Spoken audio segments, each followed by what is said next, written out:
الله حتى تخرج روحنا وبالحق أنزلنا وبالحق نزل وما محمد إلا رسول ما كان محمد أبا أحد من رجالكم فآمنوا بما أنزل على محمد رسول الله صلى الله عليه وسلم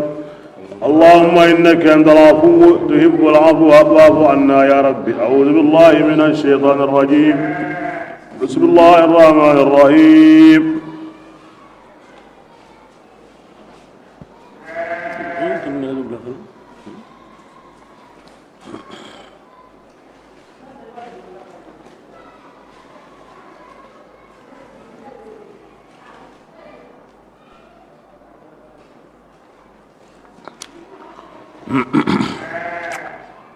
قل من حرم زينة الله التي أخرج لعباده والطيبات قل يا رسول الله يا أنكن أنت إدغني من نغترني دي كوبانني حرم أغا حرام دي الله سرم مغنى الله سرم مغنبي أغا رابوغندي يكموندا على كو دارو إلى تغايدا لنكي على كو تيرا بوغندي دا kiyan sabune hoti honuti aywa attagande ke wurene ya ara adabari sabun yankandi kengani jinga parce que mo bani mo ken ko ni mo bani ka ko ni اللي كون حرامني والطيبات اللي كون هدامون دون برامندي من الرزق اللي ورجغنا اترندي يعني كلمه استنكار سؤال استنكار انت هوليني انت يرانسري كنت جمع الله كليني كنا كنغاندا ولا موتني دغاني هي هو او سرام ما نغورو هدامون دوغون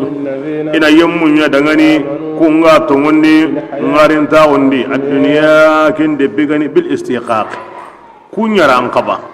allati na konni hukumanunda tungunda anu mi miaro iransiri rondendo yigandi linga nan qaba haranda ni itanaga kahiya khalisa aqul lin kuya da koy ari ko akanema kutumbu inuma sallallahu tawas danga aqul lin dangani ay wa yawmal qiyamah sikin ko danga lagara ko dangoni iro serenta kapadi dunadi ya honi har serenta ganda kahiya wallahi gara ko ni ido serenta kapadi parce que comme hakabane jinta kahinda lagara كذلك أتيكم مغياني نفصل الآيات أغو آيان ولنغلنا سرودان يعلمون كن غواتو كبير أنبي هوني هونغا الله بالله دونان بالله مكبي كما كني كدي كو دانغي نكي حلي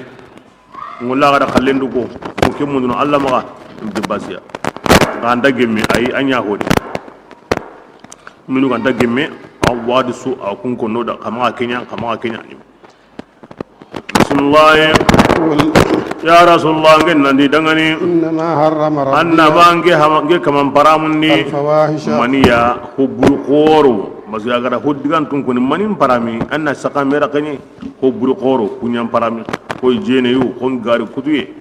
ma wahara himbe ga bange minha hubul qorundi وما بدن himbe ga gundo hubul qorundi ala kunya haraminga aw gundonto ko mi hasida gunu kum dundara gunu kunna hum gundoma walisima alla kuto en haramundi والبغي abaqtem paramundi بغير الحق to muntanai nambaw alla ko munga nambaw ko alla ko makantal alla rare nambaw ko makantal alla alla nda bakaram munda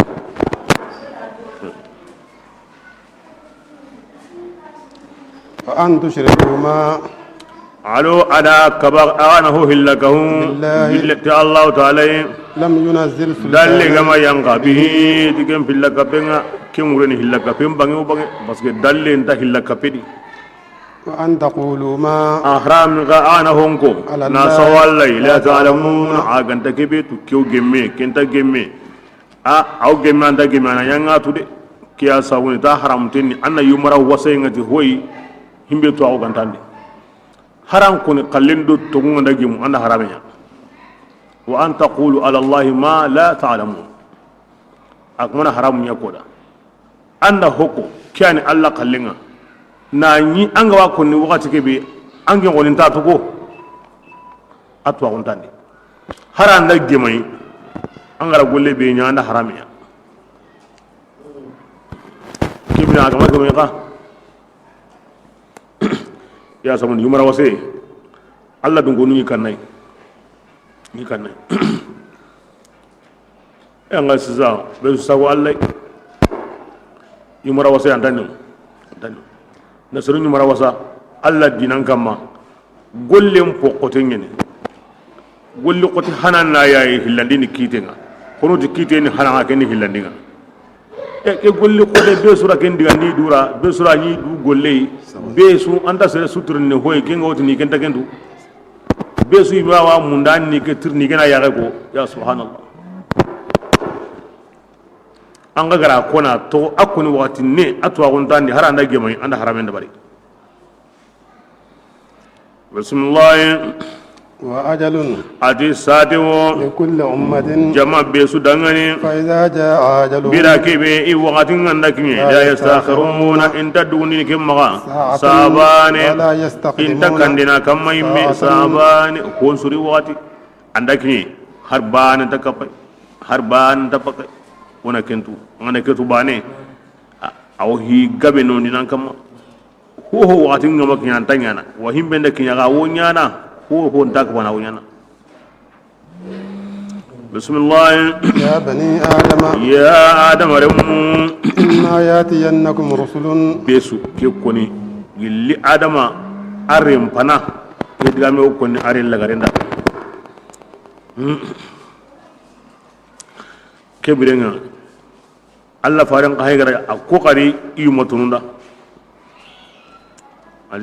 الذي أو أرمر موسودا أما بركبه هارون عندنا غاي منكم اللي أغاي مي ويا أغامي أرمر مي ملكا تقير كتاغاي هاريد جنان تانيانا وكلون تانيانا أغاي مي مي أرمر مي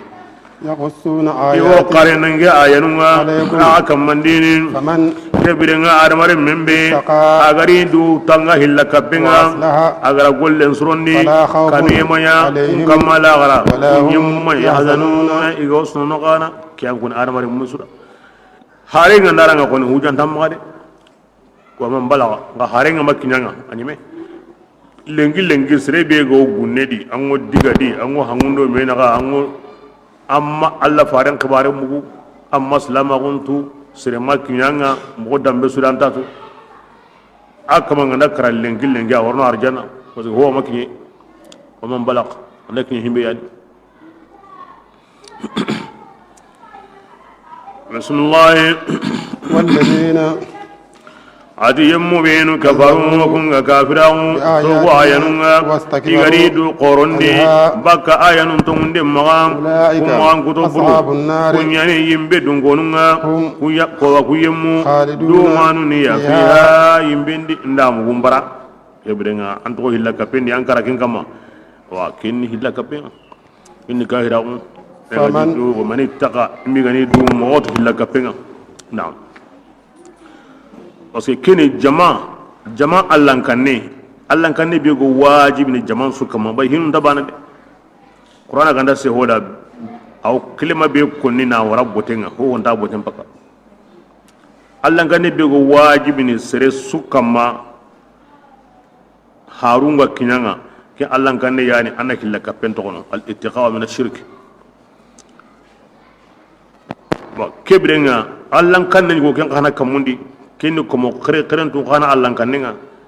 kenni na kuta en tokono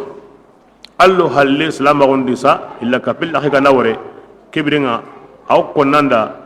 kuta en khana tokono kenni kem pakati Allah kanninga ango sallina ango sumna ango jakara ango hijini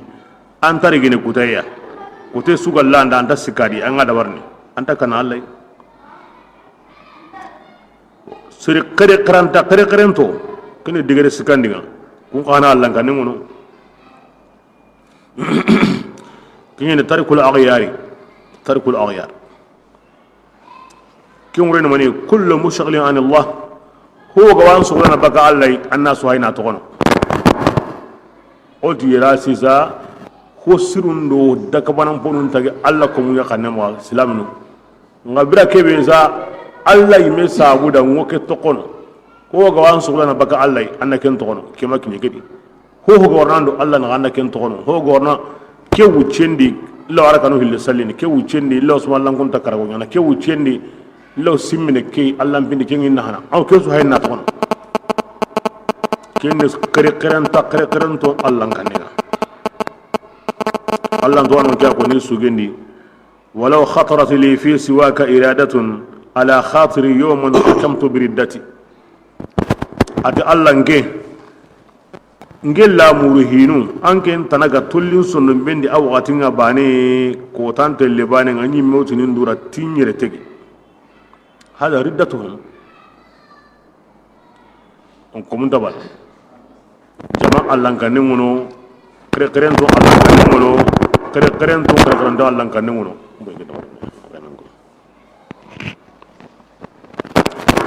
fudu ko tan bismillah faman adi yemme sumaya kengan to nyongondinta dina yemmenga agara garen kudu la sawallai adi lemme wa ma kapalle ma way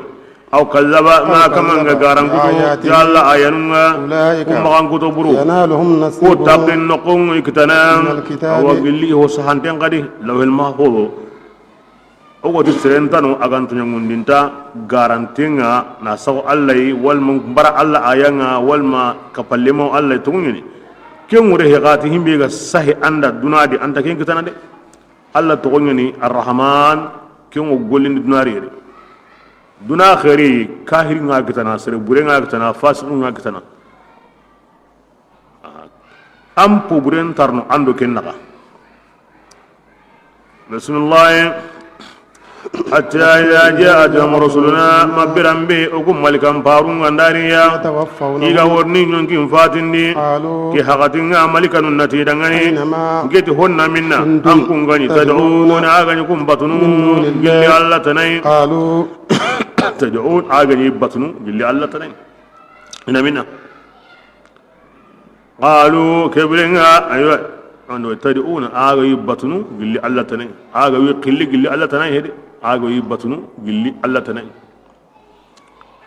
o sunta karna Allah tanai khiliya o gra leminen khilli jinkini ngade ulan linna an khide diga doru annal lide asu ke khirne an ko Allah khirgenga kebrenga khirinde be ganda koni ago hon sukutana kebda kinni batiya angana ay ngura ngana himbe khirido Allah ngodo kinyena ya awra Allah batendi yo kusa gatin anda ken bato aken birenga angara ho khiri Allah tanai la gara garan toro ken urina anda ken bato kamane ken di kankan taw kangal logonda annan kusati ago himbe batunu Allah tanai magati ango himbe khilli Allah tanai angana ken go anda bani akoni la muru yendi baje khirinde nga bersu khirinda nan maga khirindi won khirinde ngaranya kahiri su seki yakirindi hoke anda batu Allah tanai awan wureo anta wureo akarante niu abrante niu akirinde ko ni garantoro lagra dron anda batu Allah tanai kem bal kirinde lo yana kahiriya kirinde lo yana kahira wi on ta karna me qilli o hajununga kibra ulama ahli sunna wal jamaa difference ta kumma krindi hontin to yenda alla to yenda ngarinta honda karanta wala krindi ngoni gara krinda nan to la gara doron anda an krindi honti ki kamane ay to kebrenga katambla ga de krindi amotni batiye tabane an kana yi tafsirin suka humande iwa fasar ni batiye na riga ibnu abbasa gure ko nenga ta'budun bi ma'ana تدعون بمعنى تعبدون كرين دينغران تورو لاغرا درون اندا خوي وكري انيا غولي لاغرا اندا انكري وكنا كماني ibra kon gawani mani al ibada anda batwa kibra himbe logon dengani ida kinya koni kibra maga ho kare karen tengo kutun mari buwari kendi awren kene inati kahirun da malikanu ikra waqati yande akonni konuda kahirun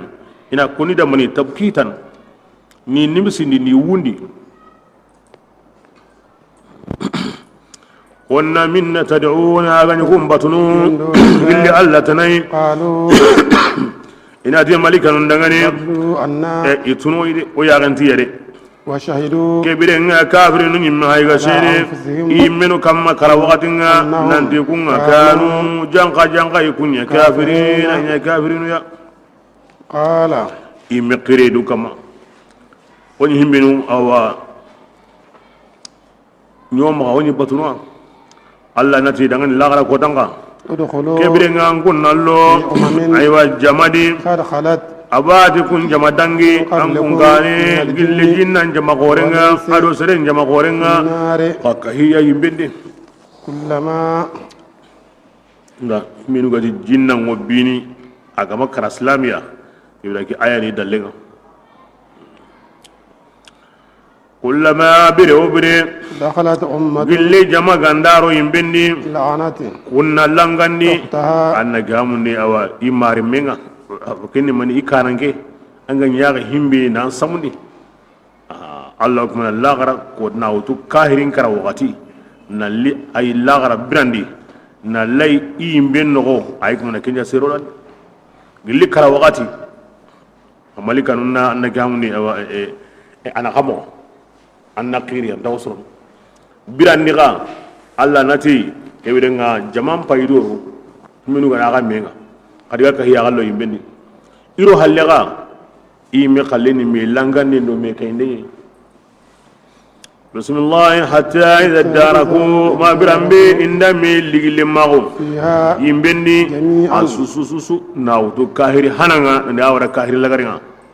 قالت أخراهم kebirenga lagarunnati لأولاهم hananun dangani ربنا ya kama هؤلاء ko hananu أضلونا ko anya sabu ino ko sankundi فآتهم kebirenga anna kunko yanga kataya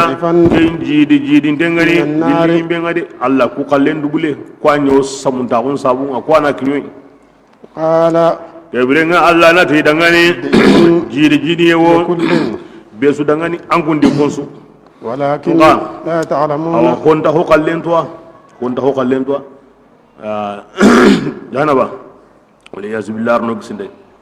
li kullin da ko tasu lengi anya ko kumbani ko mananya wulengi ko mani halle anya ko mani halle ko tasu kasu ko mbanya ko kasu yako dai wona ko kundu imbesre hede arno gisinde li kullin da arjanna ya ko tasu alugno dade ko tasu ko rieli ke ko ya kaskurumballi ke kaso yi wagalli yirgiya daima arjanna ni mundu honga arna ni ndoda arna kinu bismillah وقالت أولاهم adi ke birenga jaman panannati لأخراهم awa lagarunda yimbinni فما كان من فضل an kunta Allah no ku kallen jidi ke birenga fasangonta ko yugo nyawa لكم an kun dangani o ku kamma man sabuda anu man sabuda an kun Allah no ku kallen jidi nan ta kai man sabuda ko da ka so ambana ko ya kan ta so ya bismillah فذوقوا العذاب Allah na ti qarayanga kata ente muta بما be suna ta mutu honye aga gani aga ken gollini an gollen to ranya nan kamma kahira kun da surondi yimbendi a sum bana kendi kahira kun no gondi himbe gara golli bure be nyaka ken kallen nan toron ta kenga an gara golli bure sindi kebidan ho gara menya asu kallen an kitana an kallen nya kudun kalle sere ndenye kebidan an kenga an kitana kahira kun koni ken da surondi yimbendi ngana nyangwe nya na jide nya dina mei kemu aka golle ma bismillah إن الذين adi yammu benu كذبوا kunga garangudu بآياتنا to ko ayanunga واستكبروا igari do qoronni anha baka ayanun gulli ma ko mandini لا تفتح أبواب allati السماء imanya iga kamul laqun munini ku yemmu dangani de birake be nyun kinga nabugo ولا يدخلون ku الجنة kaman tarano aljanna imme حتى يلج الجمل ma aywa kacce ngandaro في سم ne الخياط jamunde hoyen ngone awa hoyen ngone miselen ngone ndi aha jommali ngene kacci be ugo kappa kappa meya ugo ta da jomboli kaccu be una ka huma me na qabane ngaben ka huma me na kacci lembane ya o maga angaba walli daba maranu maga hure gum ka kuma hure sitini tay kin ton jommal du jomboli angana ho sembe ndi kata muhalinga ngani muhalinga nalti ki katenda bello misellen nonendi ala warna kebira ngani muhalinga de ke ngure ni kahirin ka arjana lo ngani muhalinga wal mustanidu ila al muhal kan qaida arabun taqindi qur'an yanqa itaqindi Allah wasihini da ihinu mo yede bote be gal logo boten suyi arabu ngar ndagondi ibi andi kenim sele bote himbe gandara botim misele lo hon suya kin hikate ndambe sabara ken koni mana ni dron kahirin tarno arjanna di mutlaqan tarno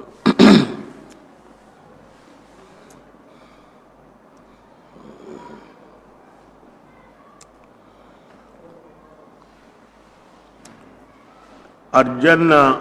sirunda kahirinda kamun tawuni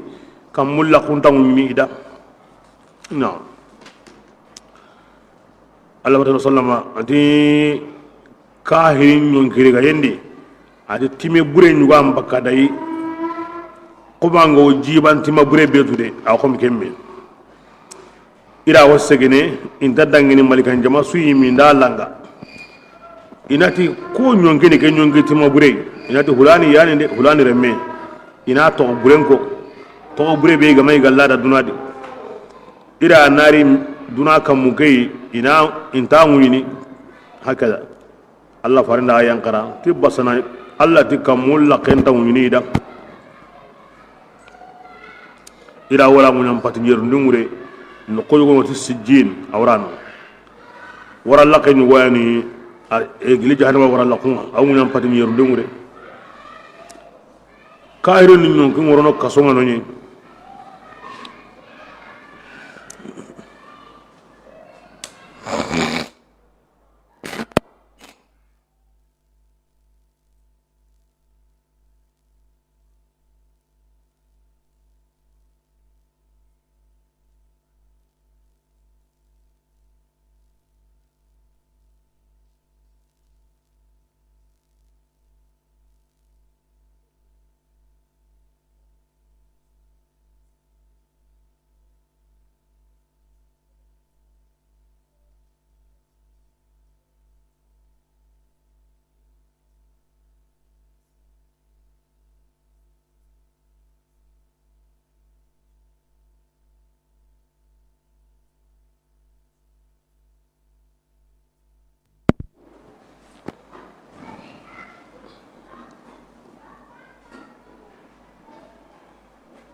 بسم الله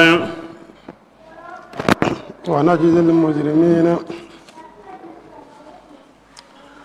أقوى جنو يمون تغنى كذلك كمغياني لهم مهاد ناو تجلي كرمغو إلو ملك الناري مي لاغنا كوتا إلو الله ناري مي جهنم دي يمي ناري مي يتكاني تغمغوما يعني المجرم يري يعني كاهرون adi aywa jahannam mihadun baydongo idangani min li jahannama baydonga وغواشٍ da kufari ko hankaw من فوقهم ikamma akan gilli yimbinyi awke mo للظالمين o ko tindanum barajin kadhalika kemo yani yani kahirun al mujrimu yere awdo kahirun yi al zalimu yere awdo kahirun yi na sabunya muniya himbiga konan tokai jahannama loy ada wa ada dumay kinna kahrin haqini khatawum yani andi gawndina tiyungundana nani kahiri he walba junubu nyangana nani kahiri he nanti ken suworno yimbendi ibiya khatawun da ken kay nanti kana ti ken suwo dumene yimbede ti batati aya nga benda hingo qur'ana di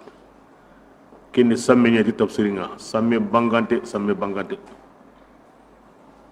qur'ana ga dase al-zalimu wal al-mujrim agara yimbe loyen kona hay suna duma en koni awdo kahiri hadi ya qaida kinyo aya kutungo me kitana kinyo Allah farande amu me kitana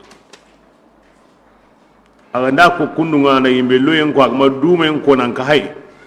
kebirenga kinni ogo aqida bega wama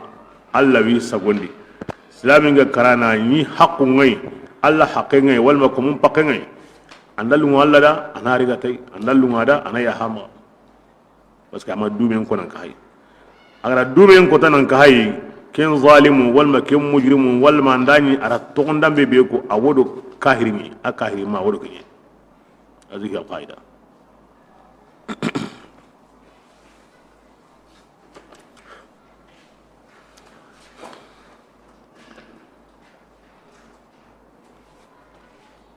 القرآن وسهنو دا أولا غلطيني أبانغانتيني أقوليني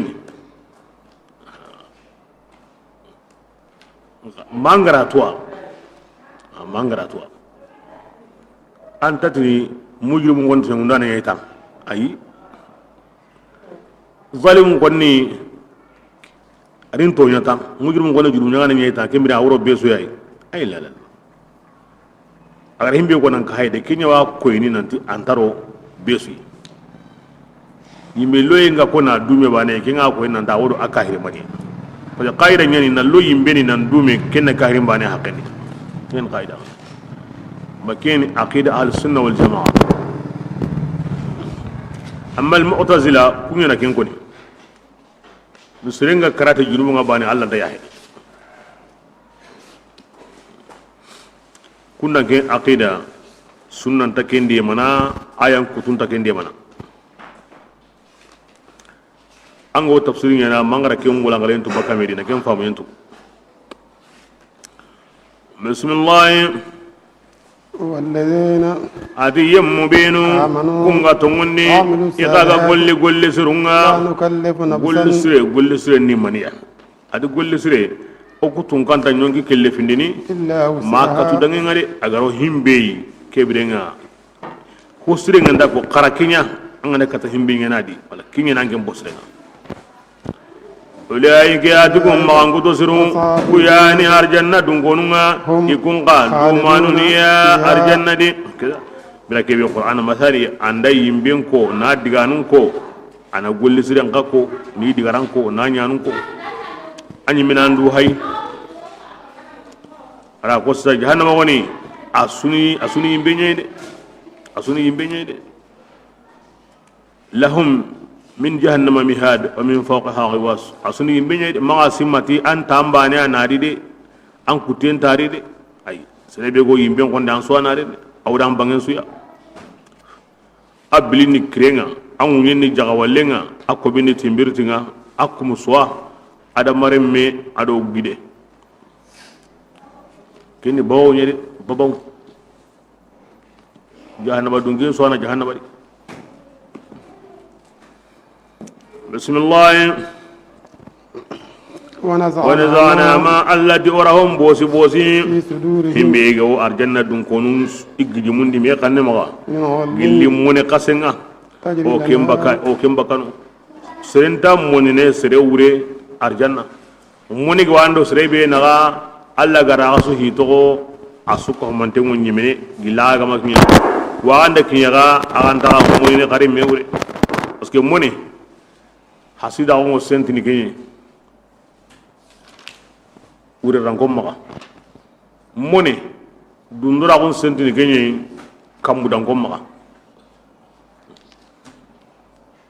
angrandu korondi sere suya nan nirai amune nginandi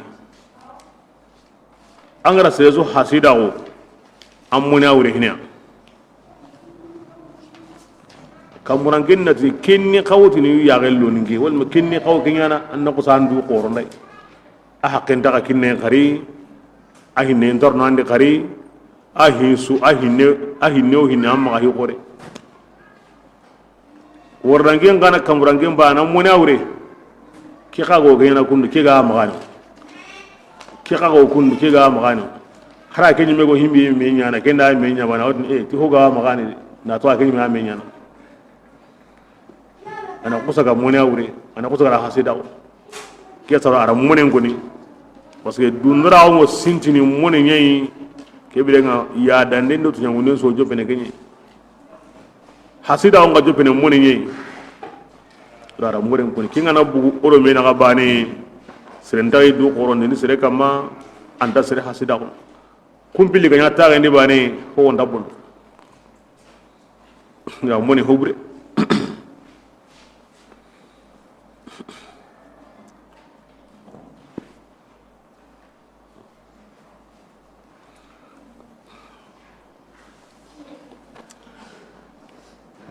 kebirenga arjana dun kunu ngono arjana isennengo bakamune maka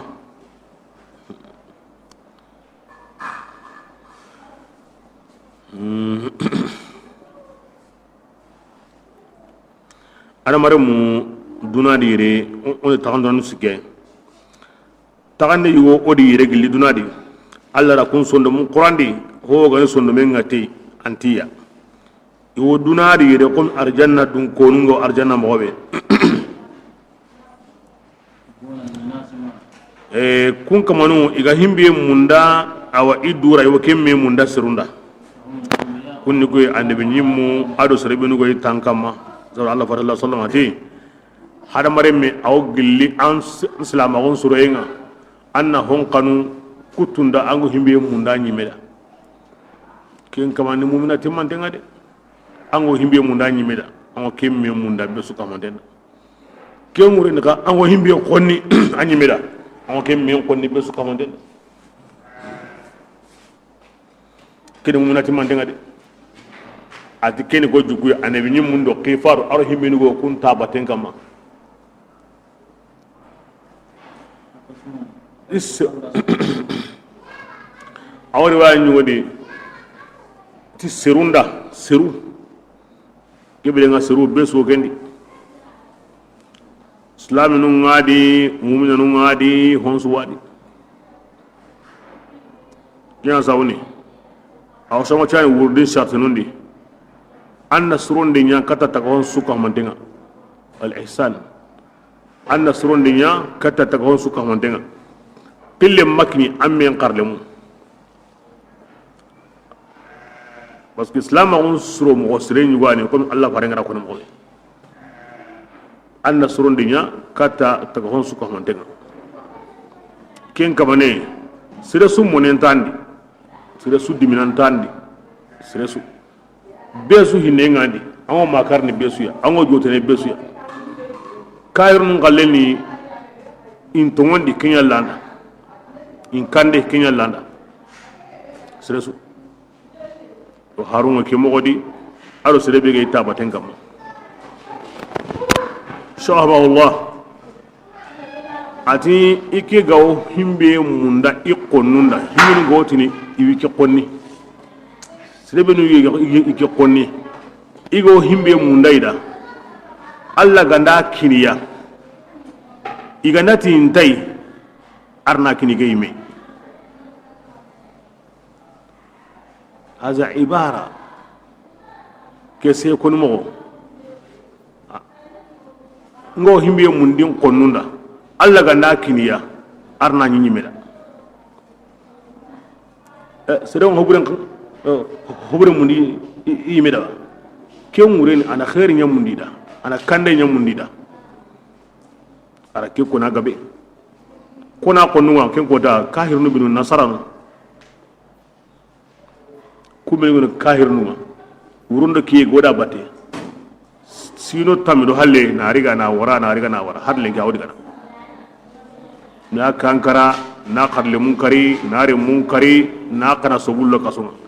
me daima na ngitine yego himbe munda alla na akiniya inda barai arna kini kayme yugo nambana yugo dabala de ay yugo dabala wa kiyam mundi kani yugo ko humur rijalullah kwani alla yugo korunga karna taqim bonondi arna kankara arna halaki gas azim kemma sege nan kiye yugun sege dingra haru an munyi kunduya Allah ya hima intatu Allah itokono intatu haruni kiya kondi innahu la ya'lamu intatu ya sabune ti yugo dunadi kungo koy arjanna dun konungo arjanna mbobe ano gatanda wurdi ke tampile ko shartu ko sikki bane ga wadi attakantengu alal kitabi was sunnati so Allah gar amunda ma anna himbe nya aga wan segendini aga amunda ma anna himbe tono aga wan segendini kumba ne bane nya ko mandemo mi bane e wurdu men su anda kata gede warne e amanya ango gille dunari da nya ko ango arjanna nga sondo mu ko bononde nyawo men kanemga ibure nyawo men kanemga una me konnya immonende nyawo men kanemga kembe islam on posre wurre sharri tigen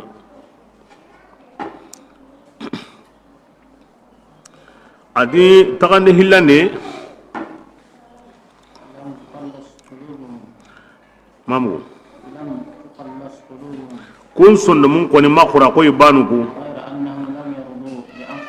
yon kabari bone be ga wi sondo men de koni i me madunge sondo men da tikem boneya keni jama hilandinga i me idu jiragini na sabunya hobre be go toko yangani sondo men di i madunge tay i me du jiragini inta dune nanya woti ni kuda himbe nu ga jihadinga idi yimewo me iri mewme wonni kuna al mujahid ba jihad ni hilway na qonnun jihadi ken hotugunenga anna nyimme jihadi anyime nyongi ken jihadi qorenga o kebrenga hono kundunga daiman hubure yankani no gondi nga intadugune na nya idi mewme wakati o ken jama hillandinga kebrenga ni to ko ke mogodi igama dunge isondo me ke kallenga imadunga dabarni kebre allah antiri kana tay o ku khati ganteni jama sikani kun koni a kun sondo mu makura o i me gadungante ngoti ken sondon quran bala wo i meda ba sondo me ngana hobure be wari kane iwa dabarni dundura woni wa moneni wa kaba dunga woni wa hasida woni wa dukenta woni wa sondo me ngaw himbe walli wure tan iwa dabarni kebire nga kun kamanun koni kembe kunteni de kunya to woni ti fasikinu hana be go wajibi ni kamahina ini yonkin gaja mogobe ago qur'ana bakka ke mogodi anda qur'an bakka ke mogodi la allah ke be nga ana premier classe ngida bo surun koni ni ke mogonu sikiyay be so wata ngani himbe arno gum ni sala bismillah تجري الأنهار adi wara laqum wurunu isanga sonure وقالوا kebirenga brake be nda sabati kan arjanna ka inati alhamdulillah ti ganden walla dangani alla kebe agaro ku kanda kata golle be musongani ke وما o kum manelina hadade kuda on kata kandene ti duya ku galli gambe hadana allah alla go kandana ay alla surura koy alla be gara ki golle waro kan himbe musongani ke alhamdulillah wati kana bismillah ولقد جاءت رسل ربنا wotini dankana ogu kaman parulloyi بالحق ti tungade ونودوا kembirenga ini kagangu أن kuyani لكم الجنة kembirenga an awarna kuni takarawa ku wakatino mukhaffafa ken an walma mufassira na aqotoni ndalu nganda ngoti hinchane andalu nganda ngoti kuyani ko annu karagisu ndalu nganda ngoti hinchane nga ndalu nganda ngoti kuyani kankanu agor himbe ko mufassira ay me wure ko ni katakani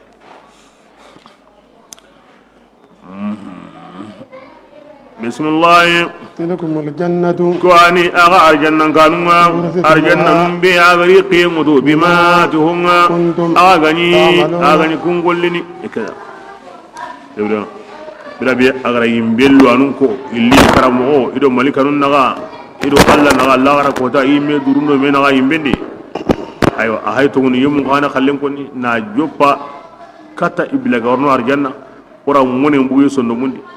aljanna be gay kani ara kem magan kuto i medo me nagan sa halle mawo alla tigay alla be gala ke wari kani ara ken yagan koni ja haruna to ko dan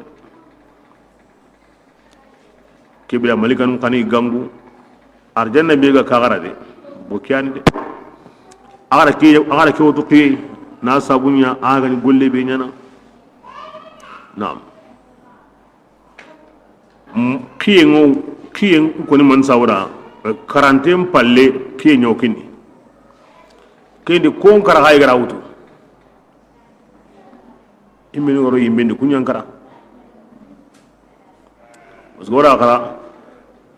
adamare mundi aro jinnandi wujine su sirbani allono arjanna kam kabbi tanka benno kabbe kenso yimbendi kibida kun kara koy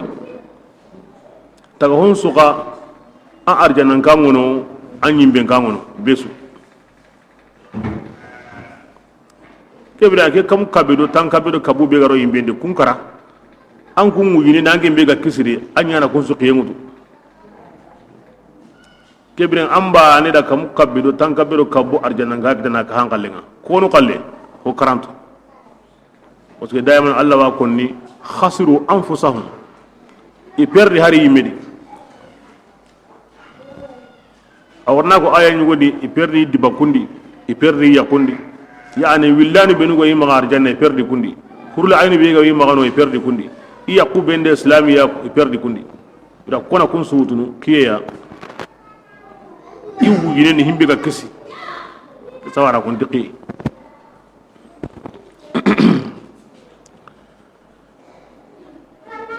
yani an wa walli Allah tuwanun do wonundi Allah o anyagana anno nyakinta lemu ya anuna hada intaron serun su karani kayen usude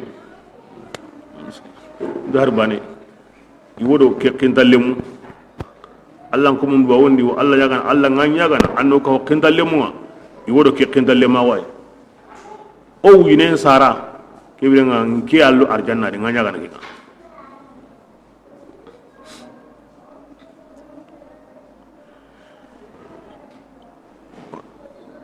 arjanna himbi agara golli akon dengo de arjanna kitineti Allah fasamun tawunya golle he na'am Allah faranda henko to seren tarno arjanna ti golle ngade Allah wadi Allah suron tawunya idi Allah fare harange ati haringe mata Allah gandin suturi ti hinayga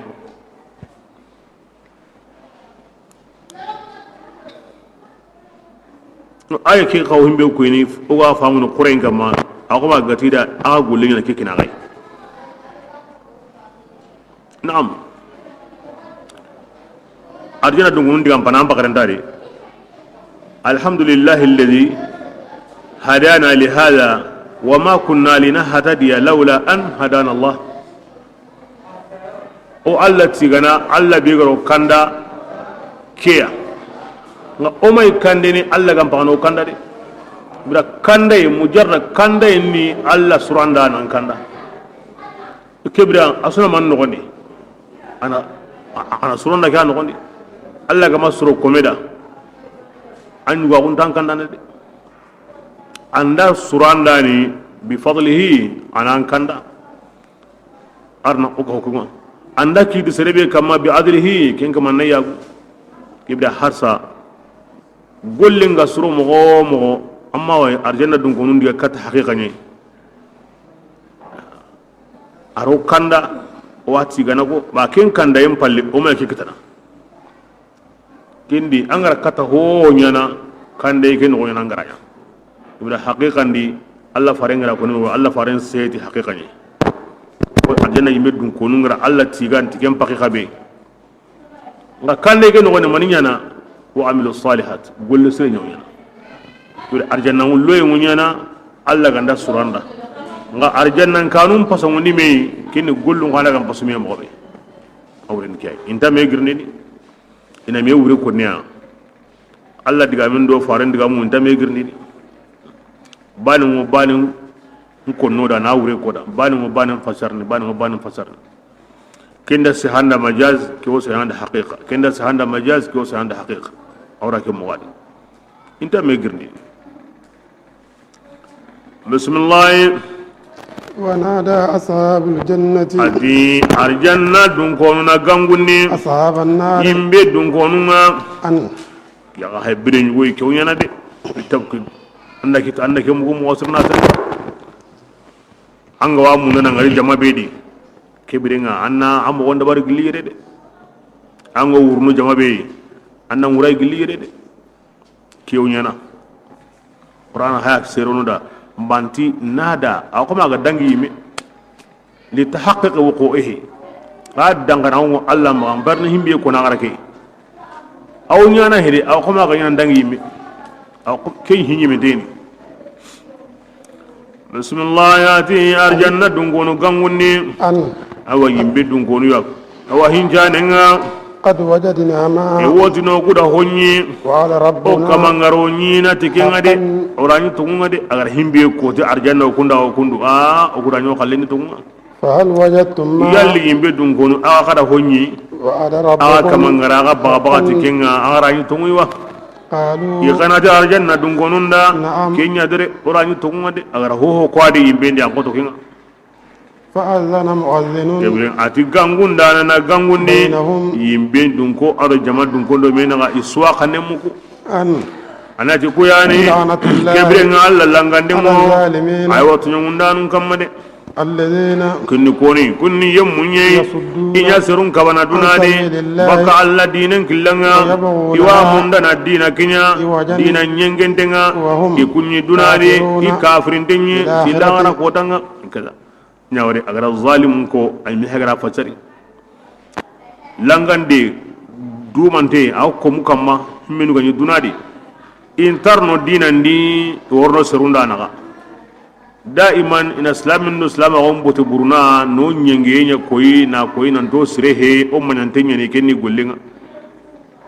ikara kahiriya kebira kun kaman koni langande dumante ngi kamma anga to ngundana na ngai mira wure ko de langandi dumante ko ni kengure ni jahannama mbaken tadi kebira sembe maniya ikara kahiriya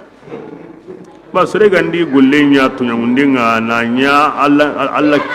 alla kilele buyenga arabono ni ndenga anga makara kahiri to nganyime kenna nyime ndenga anga tubi bane anyime anga tubi bidan gollenga ma bismillah وحجاب hati ke bidan na gampo بينهما ay wanna kamni ido me na ngade arjanna dun konu aro yimbe dun konu wo me kanne muko nganna gampo kore wido me na ngade arjanna wo kam patu nyerndin kamma jahannama wo munyam patu nyerndin ngure nka ina me kanne mugo himbe ga wido me na ina suka monde mugo o ma simma kembre ngati so birabani de sawra lana kanda na gampo nyugo wido me na ngade na gampo kore wido me na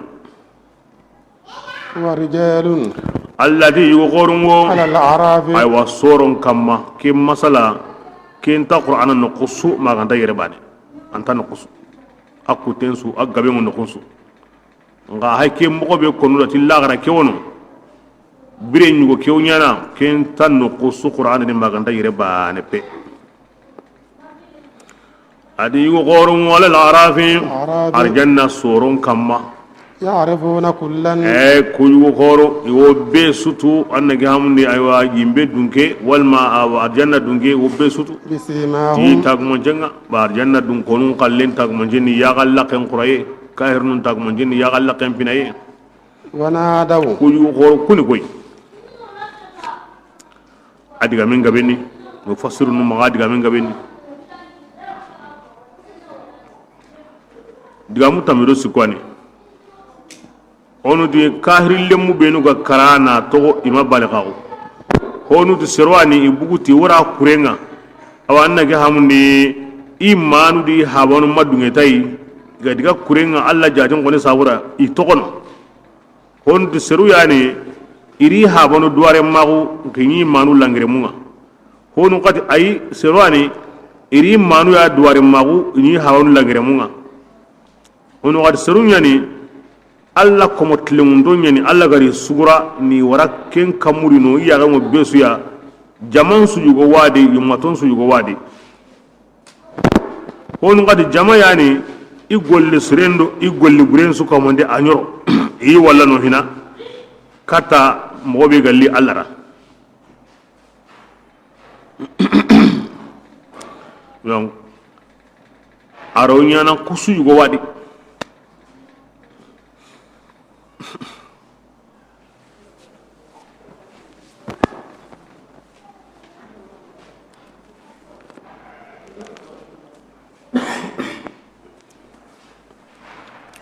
Bismillah awro koy ku komu yana soron kama ko gillen kama wo besutu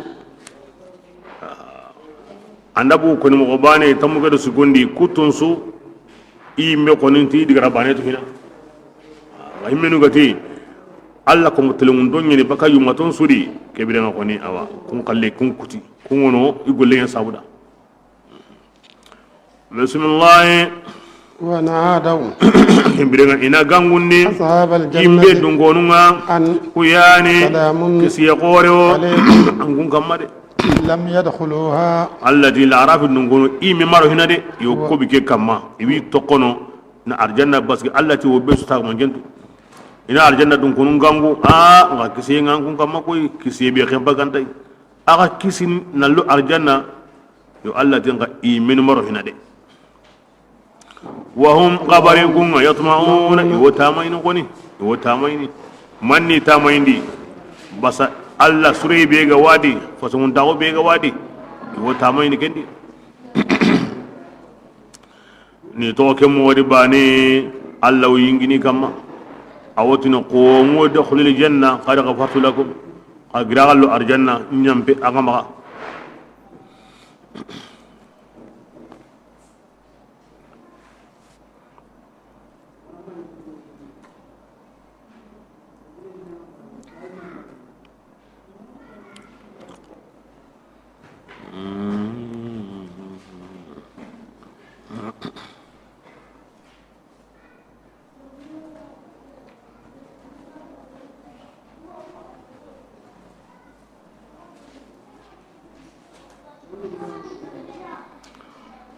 بسم الله وإذا صرفت أبصارهم كوي أواجب خروف إندي يغني الله نتوقف بك كما تلقاء أصحاب النار كاتا يمبي دونغونو بانينا قالوا إناتي ربنا يا كما لا تجعلنا وانيا غنا نمو يمبني كبقون الظالمين كنت يغندانو يا ونادى أصحاب الأعراف كبرنا كوبي دونغونو نغانغوني رجالا يغو خويا يمبني يعرفونهم إني تدونادي تي تاغمان جانوا قالوا إناتي دغاني ما أغنى جمعكم فلاني janken poko homante man hasru andangani koy kinna gure gabi nyamma ki jama gabi nyamma ja ke ma hosuran ken na koy وما adhum magana kuntum agani dunadi agani agadu qoron ni tikibiya ja maharbana suragada هؤلاء kebrenga gari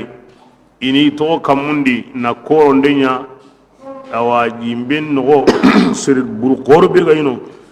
hankamma qorobi dunadi igaro yimbende ini to kamuni nanti kuyemu hake ogo kamuno ya gawiya woro koy yemmu beno ankun kuna dunadi لا ينالهم الله Allah nta kun kitandini ti hinne suya ادخلوا ihaiga الجنة tikunda qaro aljanna tikanu yemanya kun kamma awama ya yimmiga aga sunono dunadi ankunti khairin takunda agati bonenya wida agati islam ho ngande khairi iman kun samane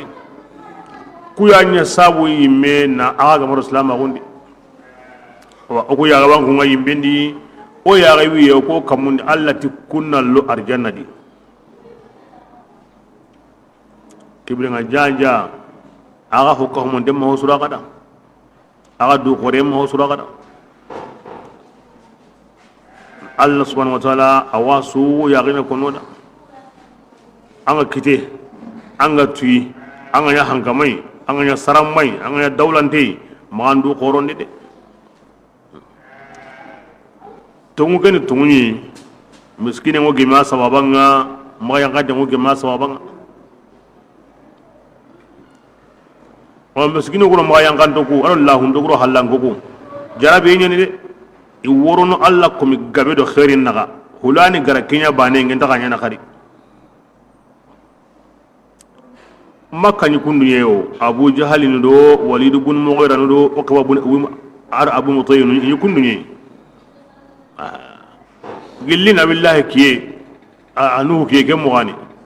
anu minu laka qad wattaba'aka larzalun o kuntu ngonda anda na yi halango ngoda mbate killa wena kamo o kuntarna ku kanka jindi koy hakir labure ndigambure tunguni tungunye swabani sawani komendan sama yo leminen sama yo yagaren sama yo misiginen sama yo tunguni tungunye agaran sama yi angana du tungunye allona angana ndu qorondi ke digan kanne o saga nan tarondi lagara sallallahu alaihi wasallam al hikmatu dallatul mu'min ati hosre islamin potunun dingeni an potunun di anga na wari wato wakati anga to kono wa mangari kana an sugontunu an jagentunu an nantunu anga nani an konne maga mamma yang kan demmaga mallahun demmaga an ya hono kodi kenta bakam pon kuma wondi kebirenga an nya hono ngari kana padike na misale tunguni Allah gara himbe wara kane Allah gara kin himbe an kane ma to kenda de kem balambaran ku yinga sergabe yawo ke kumendi honga suro mogomo honu gari samai kunta ganya na kare ngandu kama hosre ni aga no kono ko hobure ngani hobure nyi aga no kono ko ya sabra Allah dun ko nundu wunyani Allah hosre ko yinga hosre na batu anna hobure nga ko yinga hobure na latai bismillah ونادى أصحاب النار أو قلي أو أتيك بخونو غري أتي يمبي دونغونا غانغوندي أصحاب الجنة أرجانا دونغونا واني غانغوندي قننغا كبيرنغا قاقوجيني أبو يمبي دونغونو مغاندي قلي أرجانا جينغا والله نوا الله كراغا ورجاجينغا أرجانا دونغونا تيدنغاني الله تعالى أركو اللي حراموني دي أرجانا ورجاجينا جي أركين حراموني كاهرون كما لكان جابونا بسم الله الذين كبرين أتكون كاهرين الله غير حرام دي كوبينو ينانتي انترنو أرجانا أتكون يومي إني دين أنتيجي سولينا بك الله ما عدو سانجينا سوبي سنتادي وغرتهم الحياة دي مرسا كنت بيغني أتلنكي وقاني توقو يمبني كوي مغمبي إقاقا توقني إيقوتا جمال لما قولنا أو كي قوتا قول لي بيقو سركسني لنكي دوناري لكن توقنا كن كانغاي نانتوني الله نان دينا لغا صوبيا هم مغا أنسو بك الله بمغا ngarin ta on damar sana inya ginde gara Kenya yama Kenya de to ba ke to ye ke mo kana to ye wajibindi wama aluhim bi iganya igo genna karnini to ayanunga wala qad ji'nahum okutunga ori makankonga oro kitabiri wala ngala de ala ilmin kapatwa ya yani himbe ga wado watu de Qur'an هدى ado qur'ana ni kanda inye ado hinne seru dangani yu'minuna kunga tongondini Allah ya rasul ngala sirenyi mina hay anna an yagen sugandi an ga wa munda attaqallu jama bedi imben sire hede adno ko sunni me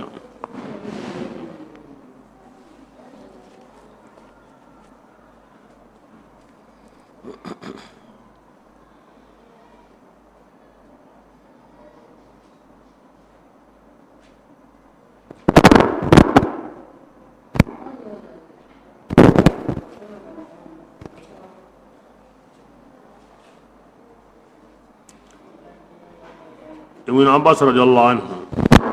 bira kebe kubenu gani soron kamma kungaro arjanna yimbe dun gonon kaw tamay ni kenya sabura wotin o kam mare mun arjanna mini dungoda oni wari oni sahalle mago alla na dungida ini mare mun wari arjanna ni sahalle mago igo nima beri imme ya gawai e kun kon wi mare mu kutunu ngam mare mu kuyi awa bego arjanna wi mare mun payni imbendi inti tunu na sabu yiga bi mogobe yiga halaki mogobe ita mogonga yille mogobe inti tunu nkini hulani yaide imbenya nimbide kina ngamin to kadi anke biti hulani ya yo nti ngeni hulani yayi anna mare men kire ke mogodi ani haba kire ke mogodi ani re men kire ke mogodi nge biyade kina ngamin tude jinyu go wara katinga yiga ne nyugo wara katinga kome ina jukkungal len no nyadi inti jabini ma alla ganda dungida wakati wi nanti ni jabi kindi wi jabi no kome alla gara ko no ko be inna allaha harramahuma ala alkafirin alla rayre jinda yiga aw ay gandem paramu di kahiri kama kahira on sere hanno gisinde bismillah الذي ولقد جئناهم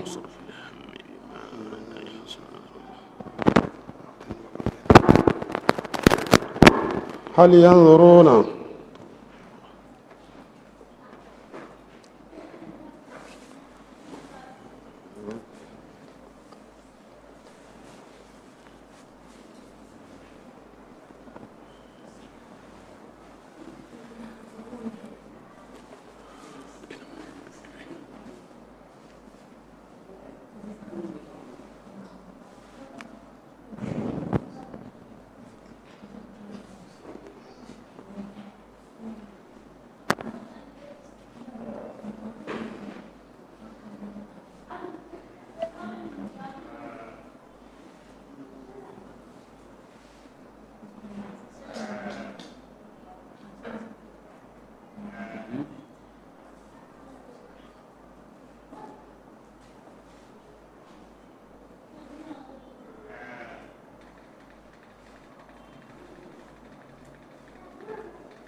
بسم الله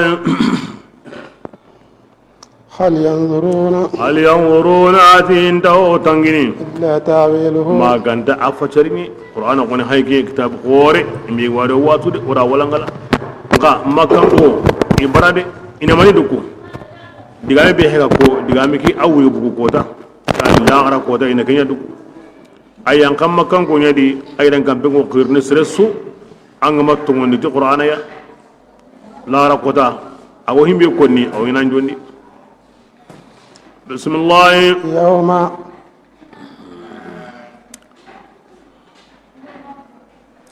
الله دي كوتان بي يأتي تاويله أفشرين غورني كني يقول كي كوتان يموتني كونغرا قرآن تقولونغا دونادي قد جاءت رسل ربنا أو كمان بارو لوي بالحق تتونغا فهل من شفعاء يلي قنجون دانا هو ودغني إن قنجون دي ودغني أو نرد ولا أو ساغني كتدونا أيوا ولا قل لي انتنا كنا نعمل ونكم قلني وني إلا كفي دبرني ونا الله باني نقو كبرنا أو ريغا نبو كوتا باللغرة إنا كيا كوني harun da tungu ko dere kanjon da na wono ano kanjon ne londi wolli dunadi wona golli sire dabari walma alla no waray mika na to mare dunadi tura sire ma ke kota ndugude ke kota kanjon da nanta kahirida kana lingenta kahirida aha akoni kahiru nunyada wa alla wodo kahiru nunyi kahiru nunyama sagai la garay gara wari igati sagai samta kunyani na ke wurundi mumina nun kama samta kunyani nan dango kanjon den katana tike ayayi besuda ado besudi bismillah قد خسروا abade alla tikebre ikun kasara imenu yawo ikasara imenu ya وضل ما ati honso komande mandaranka ko baka kafir magandini iganya igokin garan kutunu gikke suga yima ta sembe ho suga yima iya gentai kinya sabuni gati harunda tunguko kenta nyana nonga de an saka yere kiya sabuni allah wa ko no da yere ano na hana yere ya on tongoni to qur'ana ya ano na hana langara on sago harunga yere awol na hana langara on allah bani na go yere nga ogri halanga na tanganya na hantai de bismillah inna rabbakum anatu akamanga kebido batiyengan qaba abane kinya ton allah الذي kon allah yani kamaninga atagandi kamununga atagandi muninga bidotu mi wucemedi yallewo ago himbe batun allah tanai ara kamunyu go tagaba ara munyenyu go tagaba anganati yaho akamunda munyengo mina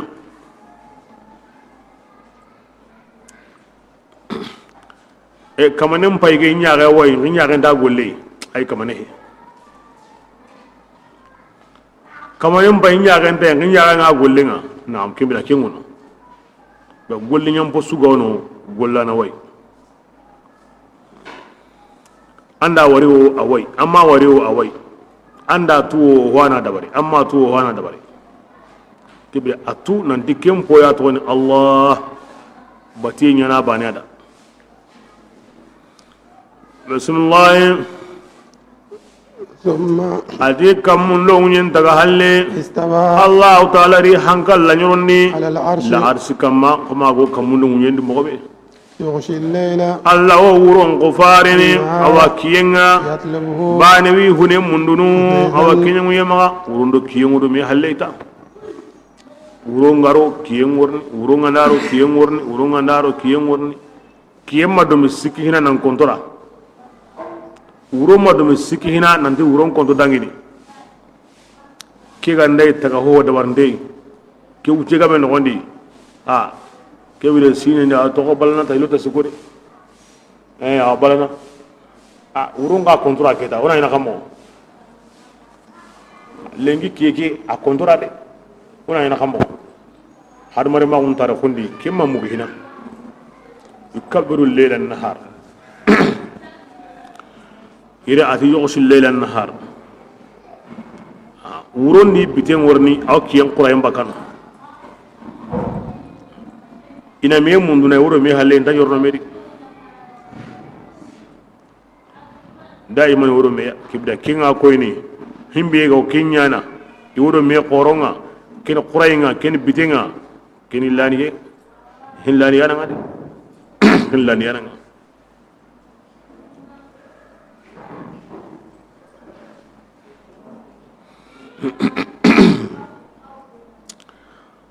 arsh yani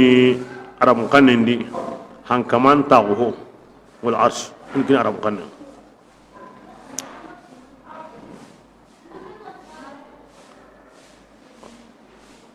معقول أرجع منيا العريش بيري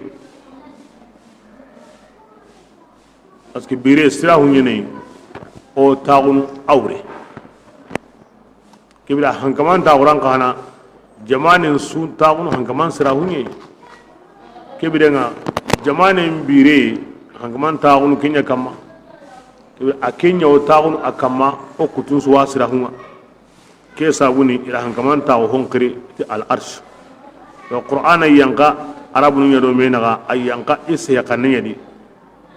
كبرين إلا داندو إفام هونغني مغبيا أو هون كوني دا كم مغبي بوري غافا من مغبي غير قلقي عرش الرحمن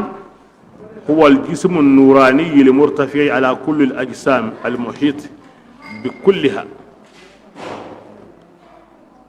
الله قال كن حتمان واي نور مامبونيني أو رجنتمو هو غني حتمان بوي أواسودو كمونا هو غني حتمان بوي أسوك همانتمو أكوريين نغني الله تغهونيني الله دا تغا ناتو إيو مغبي أتغا حلي الله مغري كندونا أنت غلي كندو الله ما تغتي لهينغي دي أي koy agama qalbin taga kenda sabura wala hamma taga sabura malikanum ma taga sabura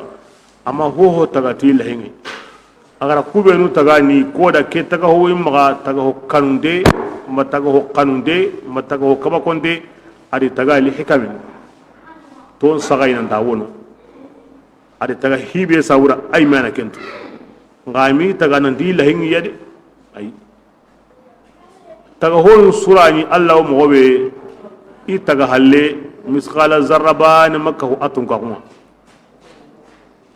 kati bilaga o tage nega hoy go bugunde may atunka kuma tikunga tage wakati bani kebrenga kembo ten suti basa ora qara angaba aya bani wa huwa al-ghani allah ni karana nga aya ni bananga kemureni kebe ga wimmaga a ngema la haygoy awono andano aswambana wala kinyina ganiyu Allah ni bannani ataga honsu akarin demo bakama kebirenga ago ke mogodi aywa angarati aywa atagu akamma Allah tagu la arsi kamma ataga kama kamo istiwa ni yaliqu bih ay mana kenta go motu ay mana kenta go motu onta Allah ma kutonun su qatana bakaina duron to koy oganda Allah kana hati ganka on mobe onta tin ataga kama koy ngidan kinga o tago mobe to ay kinga na yabane kinni or Allah nya hati gankinga onta tin ga Allah ta unden ta kama kinga na ya ay mira ma kuto be sabatin di dura ora gen khana kata ngana kama kamo ay mi gansira kama mo be ay mala kem mo gonto amma ngudon taqatene bakay angana kengo kenni ta'til anna alla dura woni baki ma ngono anta ta mo gonka tu jangwana ko angana kenko bane kenwureni at-tajsim anna alla nya hati gangen kay kebren at-ta'til at-tajsim na hati gangago mana dura woni ma ngotonunga ken subbe kontengo amo yugo yimme serenya na kahiringa ngana ma ngotonu sabatin dara sabatin de mogobe ay minga kem mogontu kebren kingeni kiskillenga keni bugu killenga diga mu hulin da kenya kenya sabuni ke adi me qaidan hilli wono inda ahli sunna wal jamaa sunnan dun kondo jaman dun kono ma monu hilya wono kedi me adi me su sir qasun diga kille yo ku tuagun kinni allai ho gani ku meya ikun wotini kuda al mutashabihu kun ho nyamin do nyi ho nyamin don be Allah subhanahu wa Allah gati hono qur'ana kedi inyamin denni honti wuretu ma Allah be so kono taare wuretu nga Allah tagu yakuna ke mo honto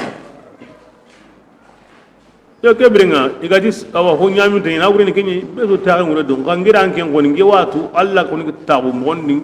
ngi ko tagu mo betu ara ngi ngo himbe to koni ndabana ya sawni sira qasungara nyam lil mutashabih bo Allah qad kun ko nyamin do alla na wure tude nga honu wono kungi golle ngana timi gara kenya wure koni to tanga nda kun kuma nun wari wakati kebe tan latiya ti alla wodo kunyi to kebe da ngana sere wari agaw awa istiba'ur rahman ala arsh alla nyurol le maul arsh kama godno ken facar nanda na minindandi anna famu nan dikinni tagi ngi ko min grangi ngo tagi betu yo hadisi inda kenya kanda aya kiri wakati nga tanna nguruken kamanenga parce que ko qasube ga ko nan di ona kumba tembatu as-salafu salih kunda kurime nun jate min al-mutashabih ke oto ngoni ni taya nga onta mo mundu na'am imam malik radiyallahu anhu imam maliki konnen do kana sirlanta qatana nanti attaqmu salafu salihin di alla gara ko surube koda oni batu nanta taqmu kendi ande imam malik qanu alla ta baka kendi anda koni alla ta baka kendi komi igum pakar langani kebe mbegara kenya kanda amen do mina kenyi me parce que tuana ko rengi imam malikiya imam maliki kiendi manya talinga la yufuta wa malikun fil madina imam maliki kiendi kenya talinga sirenta yumara wasayna na to maliki wa madina duna no konsu kenya talinga la yufuta wa malikun fil madina angana tango ken ko manen logono ma ken ko manen konni ma ken diga mburu anta harum baka anda anonyum baka kullu ge e koni diga mburu hinna do mani alla yime allo gon tenni akonin tenni hoka hunde ngai ken tar bani ngai korenda kiyenga anda an sagonya ko anya ya gon sire korengo do kiyenga yugo nyura tirni mama gadallah ati qaramo الله في القرآن الرحمن على العرش استوى الرحمن أنيو العرش كما أورني مني إمام تادا الاستواء معلوم والكيف مجهول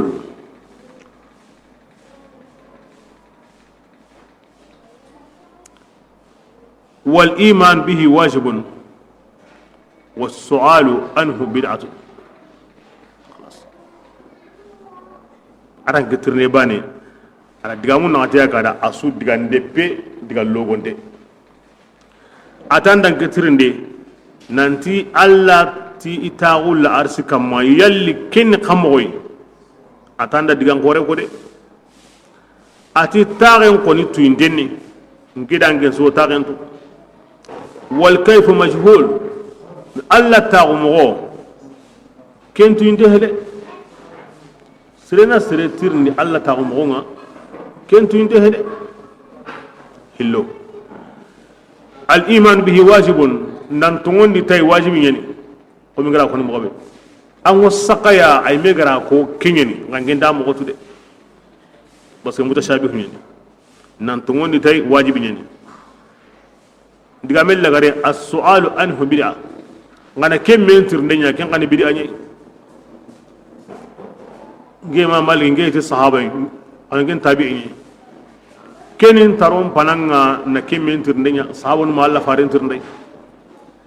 o ko ama sahabun tir ndey ken o gama himbe tir ndenya na gen tir ndenya ken bid'a nyi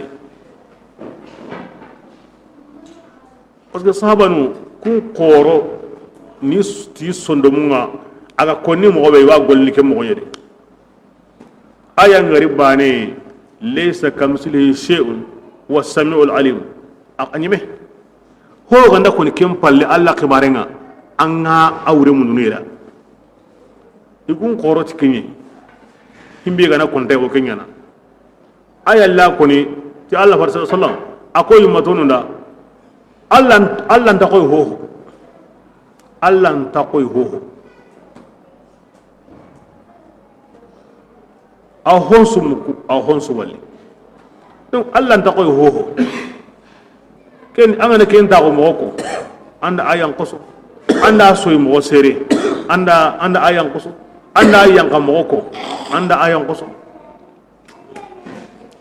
kika kuni bane alla gani tango tata agani kitengo ta kiti agani yaren go ti ati yare anda ti wo yangana urusu ta wo yangana urusu a ti wo taun la arsa kama ta taun la arsa kama nga yangana kamo kinta ka banantirndi angana tirnay ga maga men sere ma tango mo ko nay atagunu kamo anta ka banantirndi alla ti ganda koy ho kebrenga anta koy ho anga nguna na ho wari ngira khendi ba ba ngirni ho akanda zakati ganda koy ho to anta ko na kemmo ko anta ko na kemmo sere allati ta ata andati kite akite agati yare agati sondome asondome o ho gani kemesa nan sawo ke kama kebrenga sere qasunda kengara to agunya di to agobe gani ko nyamin tenga qur'ana gar himbe ni ko ta nyamin tenni o ma to wawre mun ko alla na kemmuretu diga men lagaro atimani akhriju anni hadha almubtadi qara ke bidi agume qara bugundi nta quranga kesre he jamagere qara bugundi qarle mun yere naam kun rasulna yaw parce que bidi agume ni fasiri atagalle ma onta gemme akapalle ma onta gemme wa yajibu hijranuhu aw wajibni na fasiri o sun kutay o wanda kutay wakati kebe nda maninya anda kayanya a kebre nga ja kesre he koy anara khawara kiya sawati kharab gundi awre he nan janna gamun ne serebe hakarlanga da bana antamu na kengari jamanilla awdo sunna nyabate iwe kana konni awre tikenga parce que asabatin temuna di bid ansere ngeni kebra bid ansere ni mani fasiri ngeni aka sabatin tengo tuaran sumaga fasiri anna kutulle maguna kenga nanya awi bonentun kenga nanya ana sagado halle duna masiba be go magalle ngidnore mananya o ma fasiki nun kutu o mi minya magon kutu o mi tagalle magon kutu o mi musalle magon kutu kebra sey bure men tatu tan di bure ne khari ken hubule la go wale la kinya sawani gun kona yun ko sana hon ko so iburani khara bundi tawra kay khara bundi re keni diga kille hanon diga kille ngadi ho gani kemeya yo walla kayo ke yani himini ga soko kumbatendi iga wodi halle ita batenga ma kunti na'am to ngeni o ma bari khallege ko mi arabun kan ngeni to alla ganda ko ni asse arabun ngada kendi kempo arabun kanne wa munduna warayo kendi iwo gememe nani o ma tuse manguto kebe aga woronti ho nyamin tenga o ma kinye kenga de ara koni arabun kanne ngedi anga yini kin arabun kanne wo sabati ngewa famu ange nga famu arabun kamu kanan so wa famu na to o wa famu nanti antado mana bangante ngo himbe kini antaro kenga o wo diga be da wutu kenga siza al istiwa to nyeni onti alla imana mo onto ada kan kaba mo be kenyani nga arabun kanne ngeni aram kan nangana ko ti al istiwa'u aw riyani al istila'u ke wure mani marande ado yillanan kupay akom alla gati la arsi be gan qora honsu gawo akoriyen no gondi ago honsu do kamun naga iki alla hankan ko la arsi kamma ke la arsi wo iki marandendi iya sagonna la arsi di ari qoresu pille makni tago hon kutena aram kanen ki awre gani kiya kibringa na ke koni nani anta famu tawro tagenga tigem di basia kemballe muhalin min allah hakendi allah tago hon kamana setunan taga kamakendi muhalin allah hakendi bo kibringa arabu kan ni ganda ko ni wadallen ko ni ti arabu sugana nga ko ni qad istawa bishrun ala al-iraq min ghairi sayfin wa damin mihraq ti bishru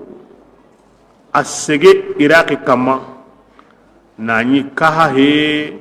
nani horema jure asega kama kamo istawa ala al-iraq kibra ataga suka mara ara bire na ta kama ran gani lawre tikina awre ni iraqi jamanen di mu man sunya bishir khalya ahanganga suka mundi asago munyana di alu himbira malu himbida nanya maka hautu horema jure istawa bishrun ala al-iraq hakran de ko nda famu kendi tawre ni ti bishru taw iraqi kama anya korna me ngata ka kama hemo famini anda kan jondi bane anga famuna nan de jamani nya khalle aya sagonna di aw jamani su yimendi kibra ngati anda ko aram kan ndi kemana raw kinni wa kemana sireni anta simmini yimedo allah taageni me honkama parce que atu intengo alla gati honta ko yike aken tagen bida ta gombalaw ay kenda wal islami nyun kolandi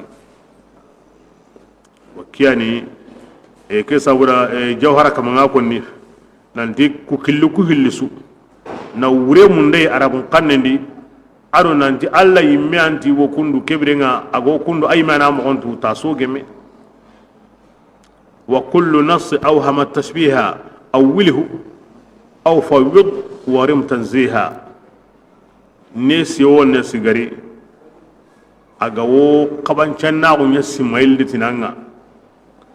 andal wanda anna faccari arabun kanni comme alla gati kite onati alla lani arabun lani yan killi kite yo hankan killi kite yo kuinden killi kite ke hadisu ngono aram kanu na gabe andal lunganda afacari alla ganati kite nan wanti alla kite ba kite be ganin garange ndam ko tude wa ngaranga kite to ken kite andal lunganda ka ko ti alla ne monum pilli ma alla ni ye ma ahanka kinni wa khosre hilandi ke ku hilliya ko ni ho ganda ko nesiya ago nyana nyagala komi adu taga honu nan qaba andal nganda ahinkin allai nto ngondi tay ndam goto andal nganda ka wurebe ga aramu kan ni ken koni وكان عقائد أهل السنة والجماعة سنة دنكونو عقيدة كن كي إسلام جماعة عقيدة كن كي هم بيغاني كتنا من التعطيل والتجسيم نا الله دورا غندي بكي ما غنكتونغا ما نا الله حتي غنكاغو أي كن بيت سنة دنكونو عقيدة كن بيت إسلام جماعة عقيدة بسم الله wala ngala ire honni kina tahanani awarna min ko tagabe bo ke men yan ko nasudi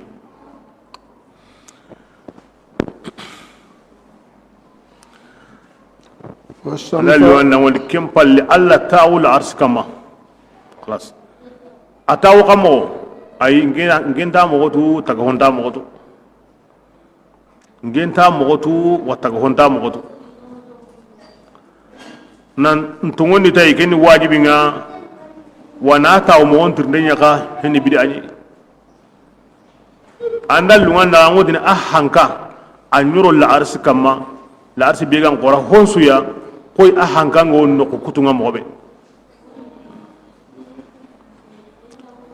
بسم الله يغشي الليلا أو ورن قفارني النهار كيري بعد سويه نمندنو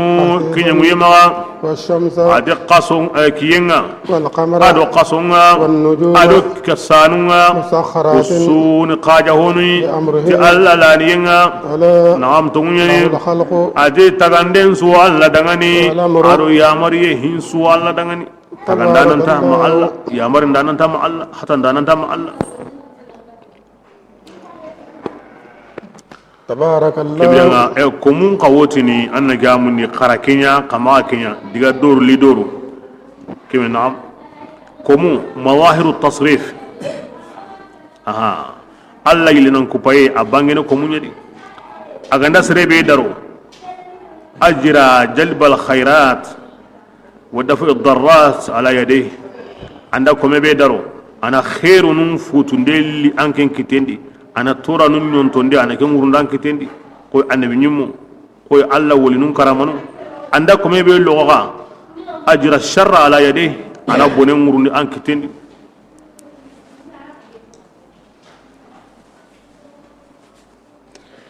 dabat okram wa ko insha Allah min wal kawn ajma'uhu مظاهر وصفه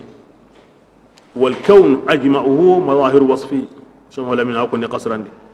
أتين ينبون سكه منتي أسوء إني منيا مظاهر وصفه الله نيم عن كتونيا بانغان دي نيدي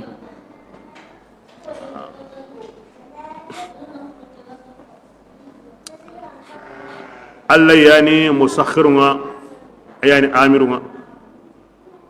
غابانغي كونو دي ataga hono ke taga ho kona ho nya Allah kamana nya ho ha mana ho ko ha mana ho nya Allah na ngalla nya na Allah na nya mar na ngawanya na kin haqiqa bismillah تبارك الله الله تعالى خيرين نجيرين دا رب العالمين ayani taga honsu kamanden qoron dana ngati ne manga asu ادعوا ربكم كبرنا أغا كمغني قراغا كمان باتوني ناقري تضرعا لغرو قاسانو غناغي وخفية أدو غندوك أرو نانيا غندون دي قراكو بانغان دي قراكو نا غندا إنه أجا الله تعالى يحب المعتدين أنت يادان توموندا نندغران قرا أو الله كرندين دي أنت كموندا تقودو حقنا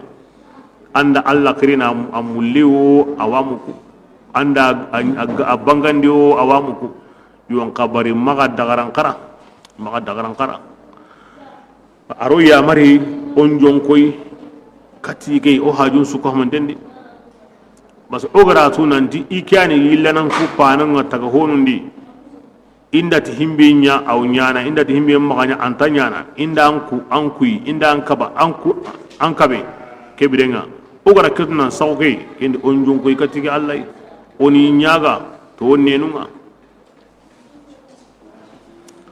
ke diga men no gondi ala shartun nagati ko lagar qasay al khufya na mullinko nan kanu allai nan tamai alladi kibrenga do jabin shartun gabe yani bire so Allah ganda ko ni ana honuko bire so anda ko ni ana honuko ira garo tuindi himbe an ande ki Allah nyaga na أن الغرقاس كتيا نالو قنتاقون كوي نان كورين كوي أم باجون باي بونو نكين كوي كبرنا أننا ملينيا أننا كنيا أننا تاميدي ركونا واتكو دايري هو سوغونو شرط يعني هون سوغ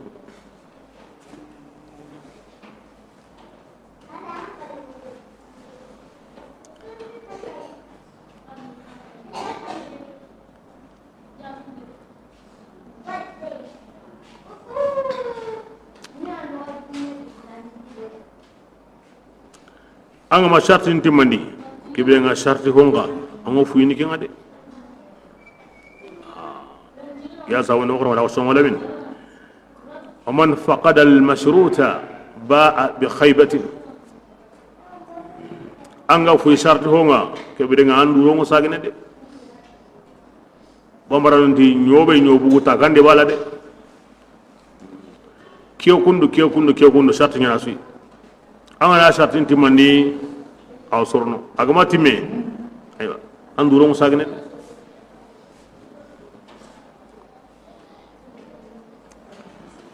bismillah ولا تفسدوا kebrenga gundon ni maniya gundon yen anyime tarongo andu kannendi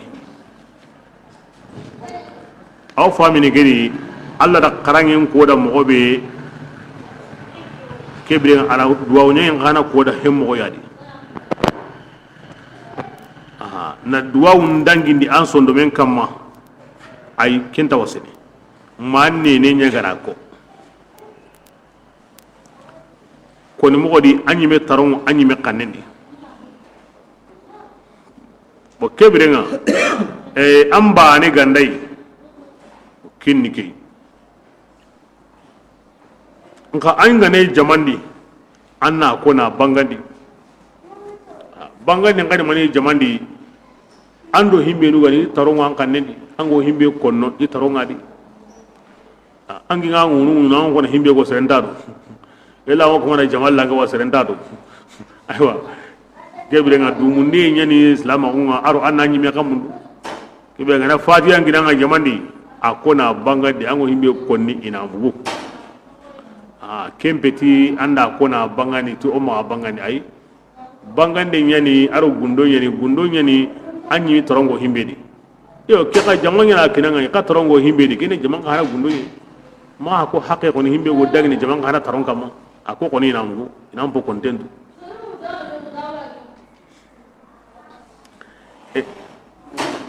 ke ko ni mo ko halle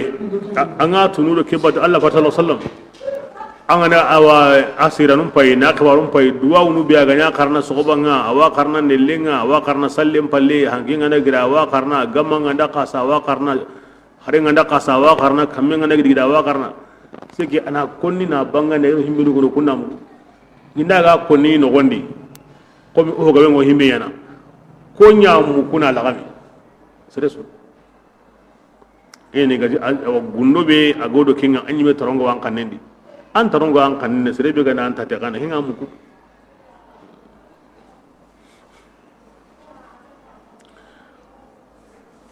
gundon pollo ganye ni an ni nan yille tay nga goro gundo be yere anyi mina anyi me kanne muku ganta wasene koni nan sunno min danginde aka makundunga anga na hon tanga mboy wodi ma honga wan no gonni mboy wodi bane bo sunno me ga dangini ay kemma wasadi de ma nene ngarako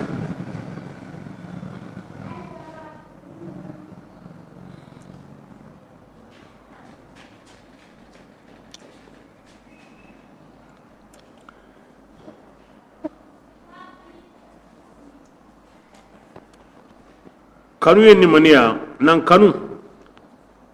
himbe hayrini ke agandanya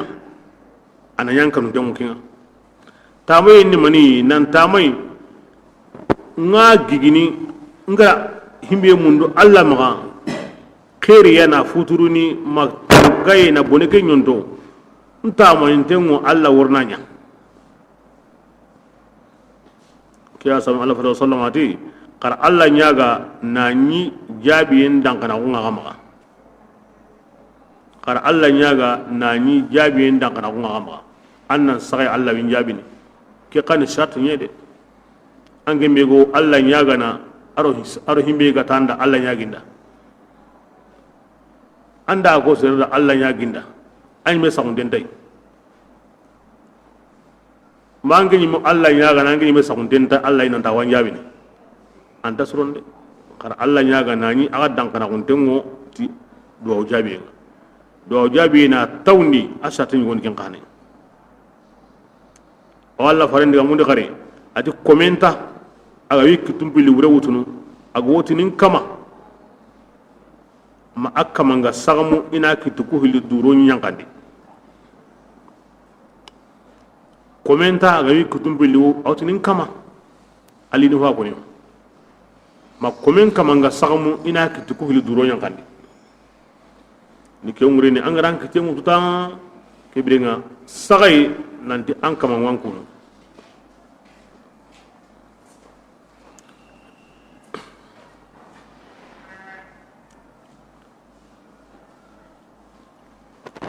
bismillah ولا تفسدوا ya seyda ngunna manga bonondindi munyende ti hilla kapendo kutayinga de munyen suro halle qifarun qiyenga qara Allah ta'ala qiri kanu yangan qatayinga tamay Allah hinni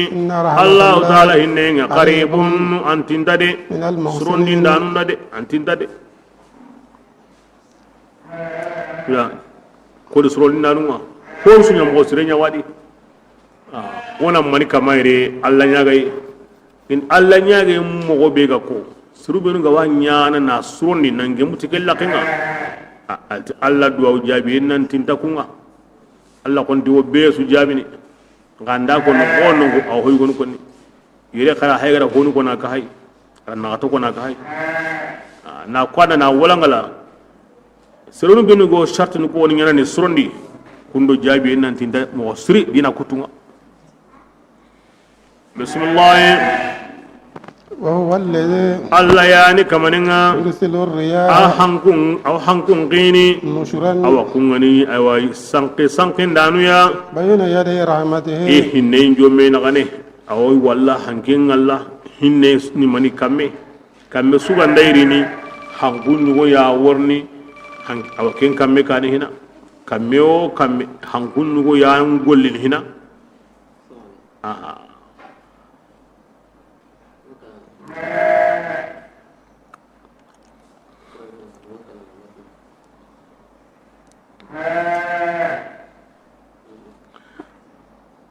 hanku be go Allah maga hanku segi nagatoni yangan qaten qallenga al asif wal qasif was sirsir wal aqim hanka be go hon qosono magawo seyin wayni maro tawyenga worni mamulle ma hanke be khairi suntadi nagato kunni hinne bankenga annashiru wal mursilu wan nazi'u wal mubashshir wa hankun nagati wa kebrenga annaka amni kugani awa hinne bankunga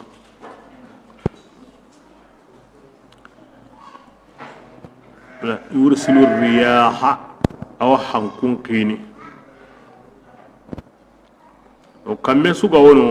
حنكون يو كهما نيانا نمي أكبارونا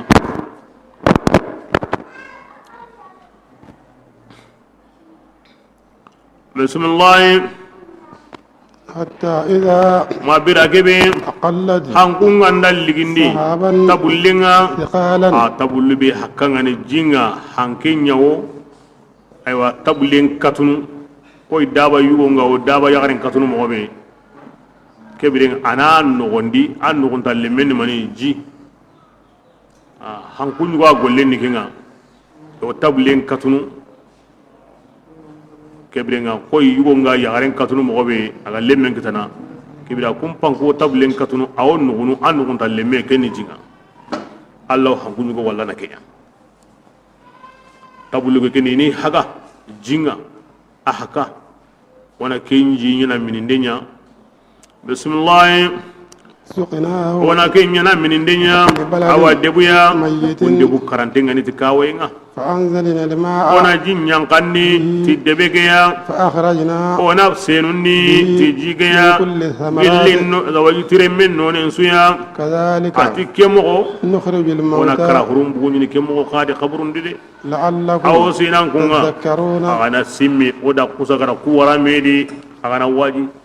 sedenga kaburun di akarante nyini nyunkin tay akoti kasakantu yono ma ya sejurani me awa munye ki hakkanye ho huncenga kunene aso kala aso kawana aso nyemene e kamenga nare bane anya kantai aso senu Allah be go hokkanten senu nini e hokkante ayde koti kasakante ka Allah ganati wangiri ngana wangiri ni de kewre angane ke fam bani hakre anta haramare min mundindi anta kenya muhaliya hokarante sun hokarante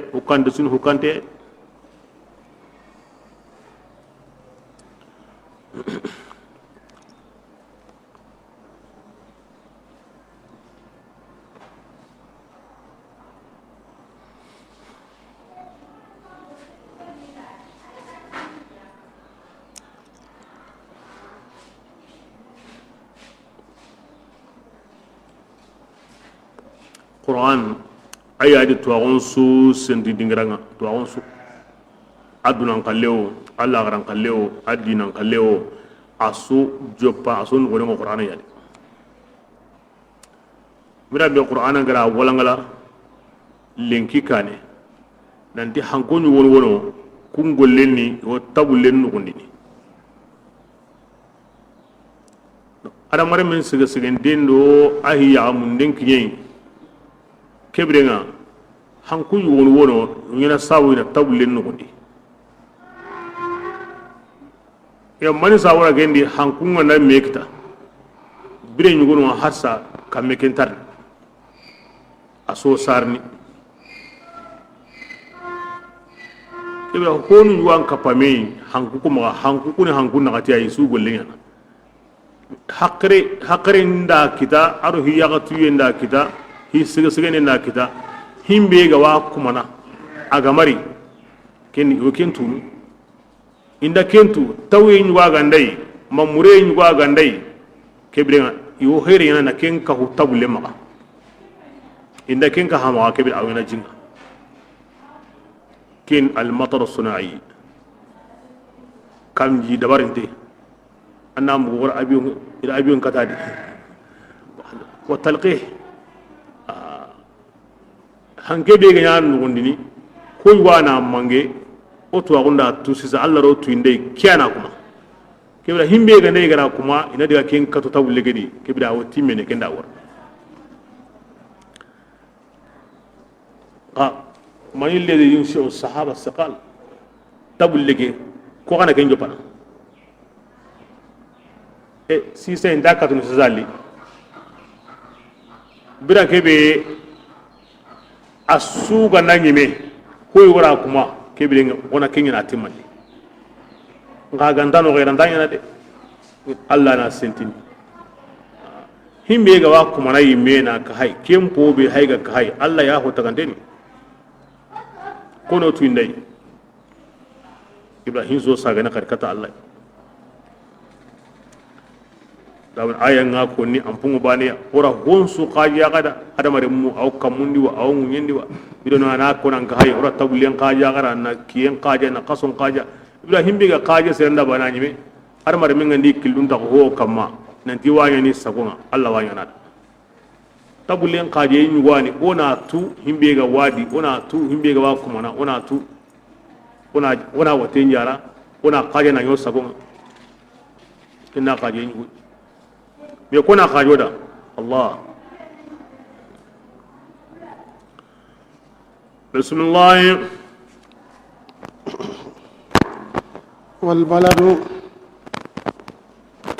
تدبي الطيب دبي مونين سرنغني يخرج نباته كن دبي ويفندي هون سينوندني تي كمان دونغا والذي كبرنغا قد بيمبي خبز قد سجرام برنغني لا يخرج سرغا هي كن مونيا برنتا هو سينوندني الا نكدا ما غنتا خوچوم پوتونتي كبرنغا او كمو يادي الله سبحانه وتعالى antuhi ana antu anganta himbetu ana ko yanga antu hindi be so kono keto hanke nyaw gilli oy minati gilli lengi kane hanke ngora ke mbaka ndi lengi de wala da kasani ken ngori gandanya ande saga haro jungo saga hanke kiraro no kimbaka ndi ande saga haro jungo saga aro jinga na saga jinne khairi nyede awrni no konsu nga yalli be sumbana na handiwa ay munye sire adaren sire ni aso kan sire na so on sire ni ayiten sire munya burenga anga wala su wala ngalan dingini ho chom poton dugo am bakari so kundam mu go bakari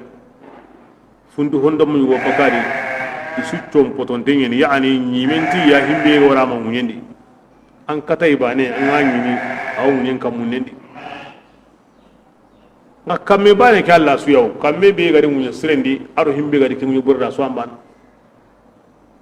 amani ndabana munya ndabana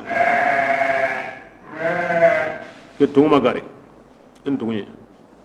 wa kebrenga aganda ko nan de qur'ana ni noro nyai qur'ana ni khairi nyai quray nyani jinyani sahari nyani biradu nyani kebrenga osu kama na hedai agara misali nya kone jin kone ni jinga ngunyen su ndaba na jinna handi de ila qur'ana kone qur'ane munye sirebe kamenga nari ahon su ga usrono kenni mu'minan sondomenga qur'ana kamelli to ngunden kamelli asondo men suro ajukon suro munya burebe ganta sorno ti jilli yenga kenni kahirin sondo men jin koniri munya ga sire bo kahirin sondo men ko kemodi rana wi mo gondi de aken kamanya sondo men sire kibla nanti sondo munya ni himba kamedi kembale honsuni hobani ni agar ke misalin kinoya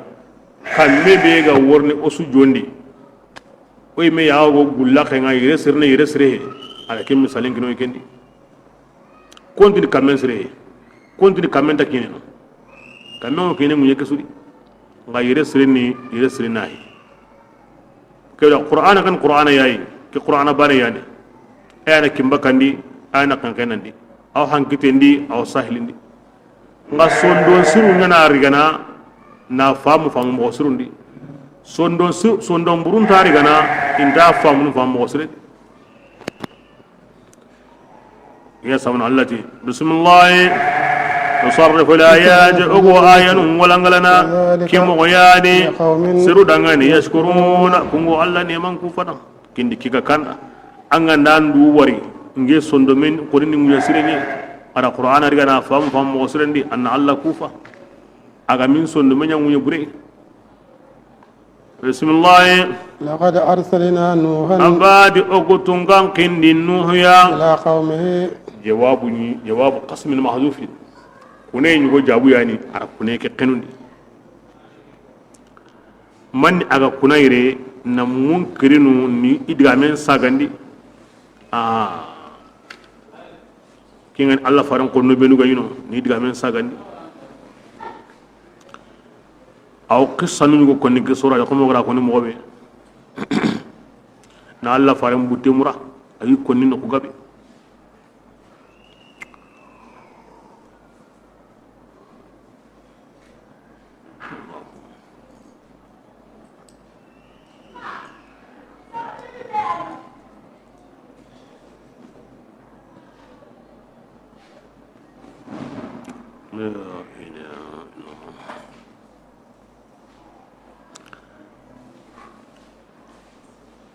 bani israel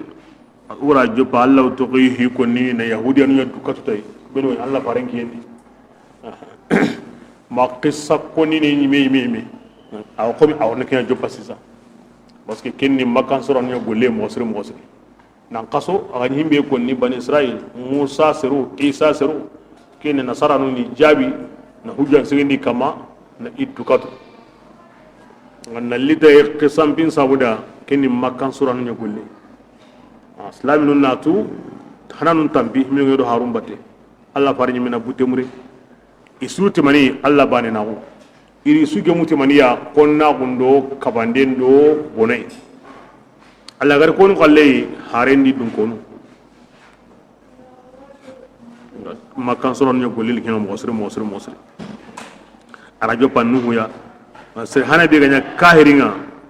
na yangan kataye instahaqi kini nu suruni kahirin yino men da yangan ngale istaqi ne bari hare makniya ngana nya kahiringa na yangan kataye instahaqi kini nu suruni ken sawda ara ke mo nabe kon nin jopati nu ya aw qisanu tas to so bien Abdul Ghaffar kenna to so bien ila kirin nuhu man sawda kene son kana a allan kannen yi gangaba wakati su a wunu allan kannen sabuda bismillah لقد أرسلنا نوحا والله أقوكني نبي الله نوحيا كتي سرنا نوحتي يا سرون أن كنا الله باننا أمن يقل لك مني أن كنا دعاي كنغني الله تناي أتنكنو يوكنا أغا كما غندا الله تنبتو مكنا كوتا ينغان قطعي كين قرن لغرا كوتا قال الملأ كيف جمع ورغين دندي قل إنه سرنا أقوقني أقوان إنه ولي أغو سميني كم بانغان دندي الملأ جمع ورغين تي نعم من صبر جمع ورغين تي بسنا يو برام بكا تي هاتونga يو ياغم بكا أوا تي إمغاني تينا wo sonno mum pakati gidunga diben ser qoru jamanen ser qoru conseiller nun do député nun ministre nun omul mala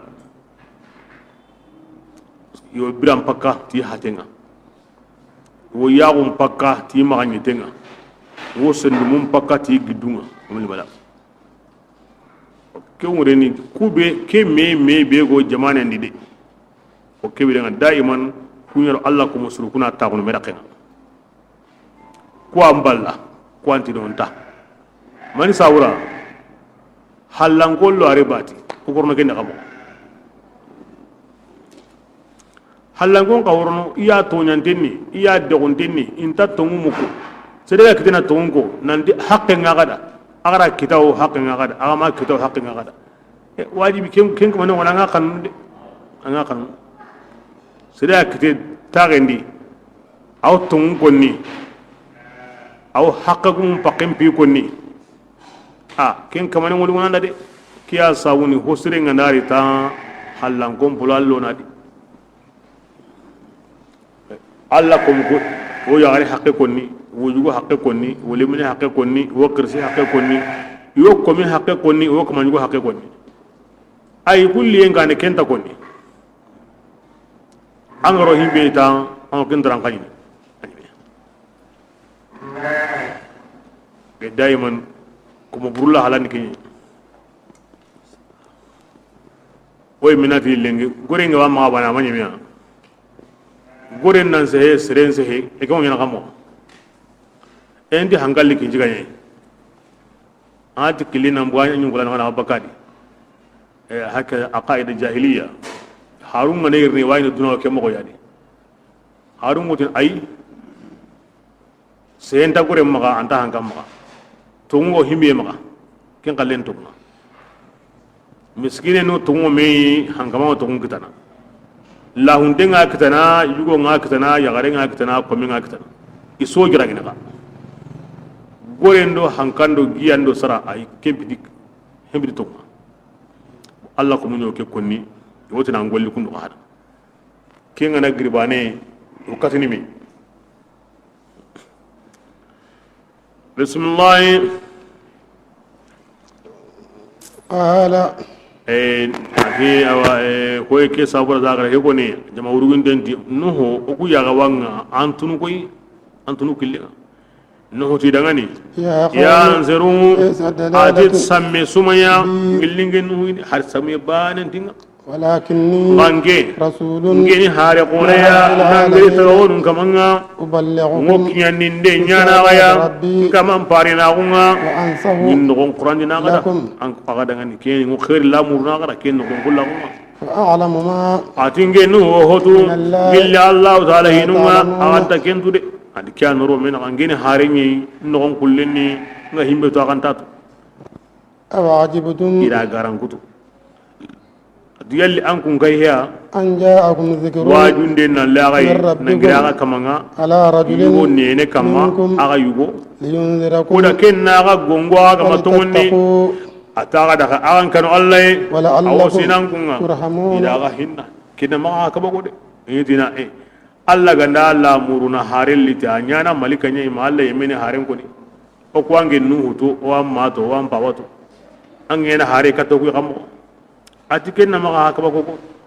seren nyimme yuwa nyana am parenga kidigambare yanko gilinu kiye wa har ko mani so ba kyan ko ni bismillah فكذبوا إلى النور قارن قدوم التي أرى النور كسني أرى يمون كسني كونغا كهاي في الفلك كسني تونيينغا إكسي ساول ماني دي هوري وأغرقنا الذين أرى يمون تونيني كونغا قارن قدوم توكو آيانوما تيجيغا بينغا إنهم نو سرونغا كانوا إنيا سرو يا عبينا إهنكين تاقو بقى تونغا لما دي إما يرني باني وري ori kisindi ikisen sawlo mande hure asengo alla da ani kisindi nani hure madabari ken sengo alla da ngari kisen sawlo manidi hure sine gabe aw mona hure ndabari ken Allah kondo ma ken hure ngawa la Allah ma honya hina ande ho yana awa sabulon ho yugadi ande munyimmo kay faru immo exano aho honde nyana ana sabun yana ho yugadi Allah ma kondo kena ko yandi sabun takutene nga sabun karanta ke ko tan hure ngabe ngono akum puru mana hede sabun takatene nga sabun karanta Allah raw ko mena sabun dabari ni gikengar Allah kamma kingin sunna na sabun dabari na gikengar Allah kamma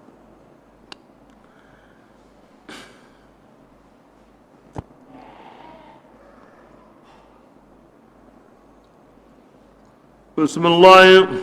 wa akhahum oni akhigo ana kene yatahna ati as-safina nuhu hurege agiloye kamo sikki sogonyani acci yon kotoye tanjike sogonye ando gondaroye tankarage sogonye bi pusikiani uredanke gundu honu ngono aro daba naganun ke adamare mun ngono kamudanke kampi honu ngono ara qas tumiya ya no gonde ara jaba tammu asetu asigi qasannen tammu qastumi awarna ko tagabe rasunike bismillah wa akhahum oda akhi wongi ila adi ka taadiran kon kai hudan idan ke akhi to ngen hodi imi akhi ngen iwa matu iwa hawatu isrengen hud urahi qala akini mase somi ni kisma bani adi ni kisime qorenye ida taquran kiri adi yani adi re munta wura ko sagara taquran ngati adi himbiga kiya hana be adin hilloy donc hana hudu kiya hina bismillah qala hudu sidangani ya qawmi ya siru qara alla banina ama yagilli kamaniya lakum an kun dangani kingan alla tanai afala yalla an tattaquna kun takan alla inan tumundi qala al jama malak wurugin tenti awa kunni yemunye iga kafirawo gilli hudu sirunga iti oku oku anken hudu walli ammu qawya qoredi wa inna oku ga wan simmana min alkadimina gilli garantunga qala hudu tidangani ati yansiru laysa ati safahatun har qawya gubanenta awan gilli ngeyde walakinni ganke rasulun ngeni harenye rabbil alamin gilli tagon kam allai uballighukum mukyan dinde nyana gai kaman parina unga wa ana kaman parina unga antinge hudu ngeni no ngulle dun tengeni nga aga dangani aw ajibtum yalli ankum kayhiya an ja'akum kin dhikrun wadun lillahi lillahi kamanga yugubane nene kamma lillahi yuwi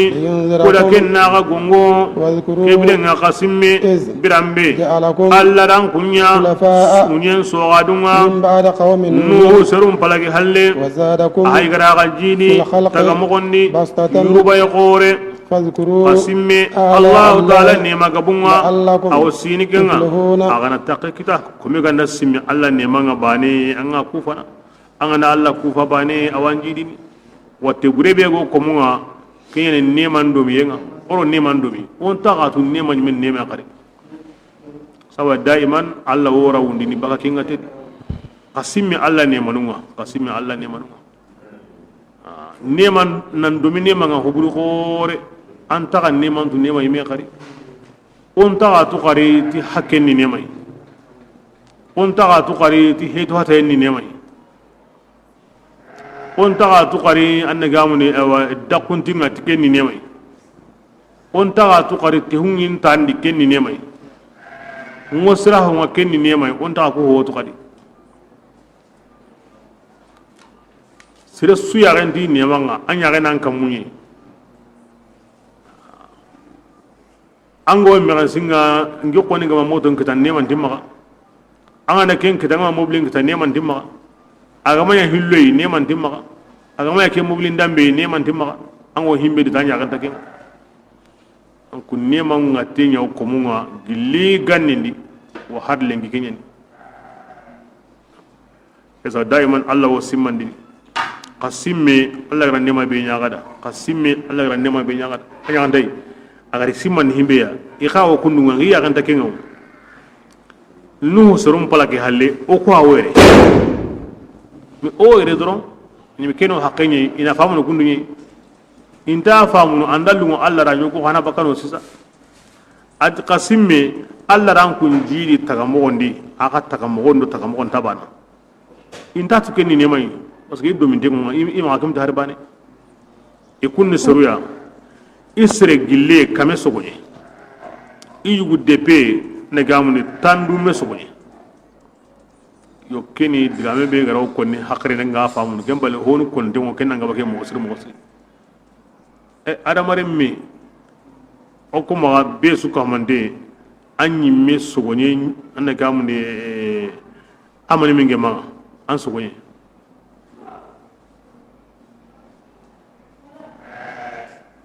an adamare mi an sogonye anda tamu bakade e kun siri depe tandu me sogonye siri gille kame sogonye iya gen takingo be daiman adamare mi ma domine manga neman tu nemai bismillah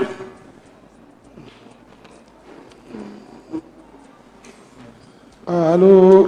eti hodo dangani أجئتنا kebirenga anke loyawa لنعبد tona الله alla bani nago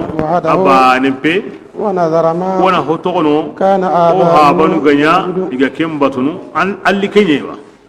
فاتنا no honti ya hudu ti walli kenye di kebirenga loyi بما ti honga anga wo kanunu ni kebe yade to gama kenya himbe wo nyana ti kennanya إن كنت anga ndani gilli to mundeya قال woduna ti dangane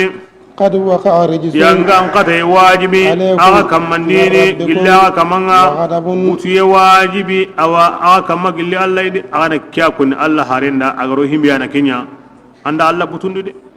أتجادلونني yalli an kun ninge farana le magunu yawa togonu de سميتموها an kun أنتم nyimme da kun togon an kun nyimme da kun tora وآباؤكم aga habanu da kun tora ما من سلطان amanya gilli dalli sembende ya Allah gara kenya kanni ti batu yenga an kunna kenya konni ngeti Allah an kunna hotana ko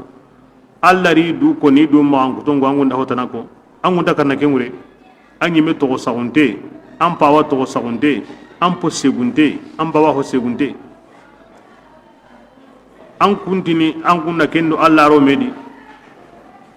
bismillah فانتظروا kebirenga atida katangindi yanga katayenga إني nge hodoga nge o kapaga ngilli tangi yemunga onta wona hay andal ngoro himbe فأنجيناه kebirenga ora hudu ya kisindi de والذين aro yemmo beno kunga ka hay برحمة ori kisindi ti hinneya الله nuhu seru tansige ado honne kunyanto ngondi hudo qasru jamatuguna ne kamun nagati do honne sere kunyanto ngondi kunga kisiyen sabunya maniya ala galle nyugo ya dabari ti qaro ki galle di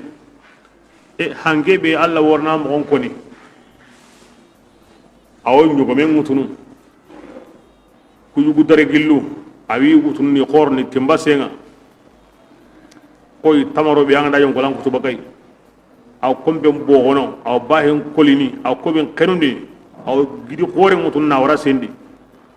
me hudura man dabar galle ti tumundi yemuna lo ken nogodi sabu ganga ombe kebal hange be go kundu anga bu kombe be di araken kos anga bu de be di araken de be kara illo galle ni min babi tasabbub sabu ganga omba wuyen bal galle landa kenge mede Allah yani kebida Allah kanyi kata rono ido hanki kina na yi gallen kama sigi mine aro ken dabar ngasabun dabari annan wakal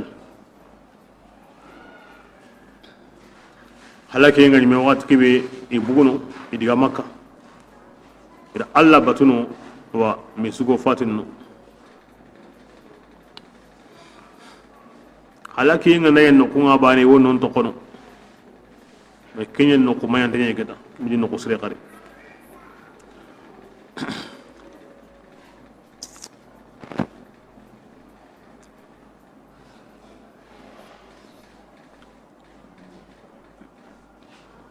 hanke mulle hanke tay hon su kanne ngadi ga kamendar ndabate anya mulle lagaru a joppe araba nyugo soba mina kasunga togo buto segiya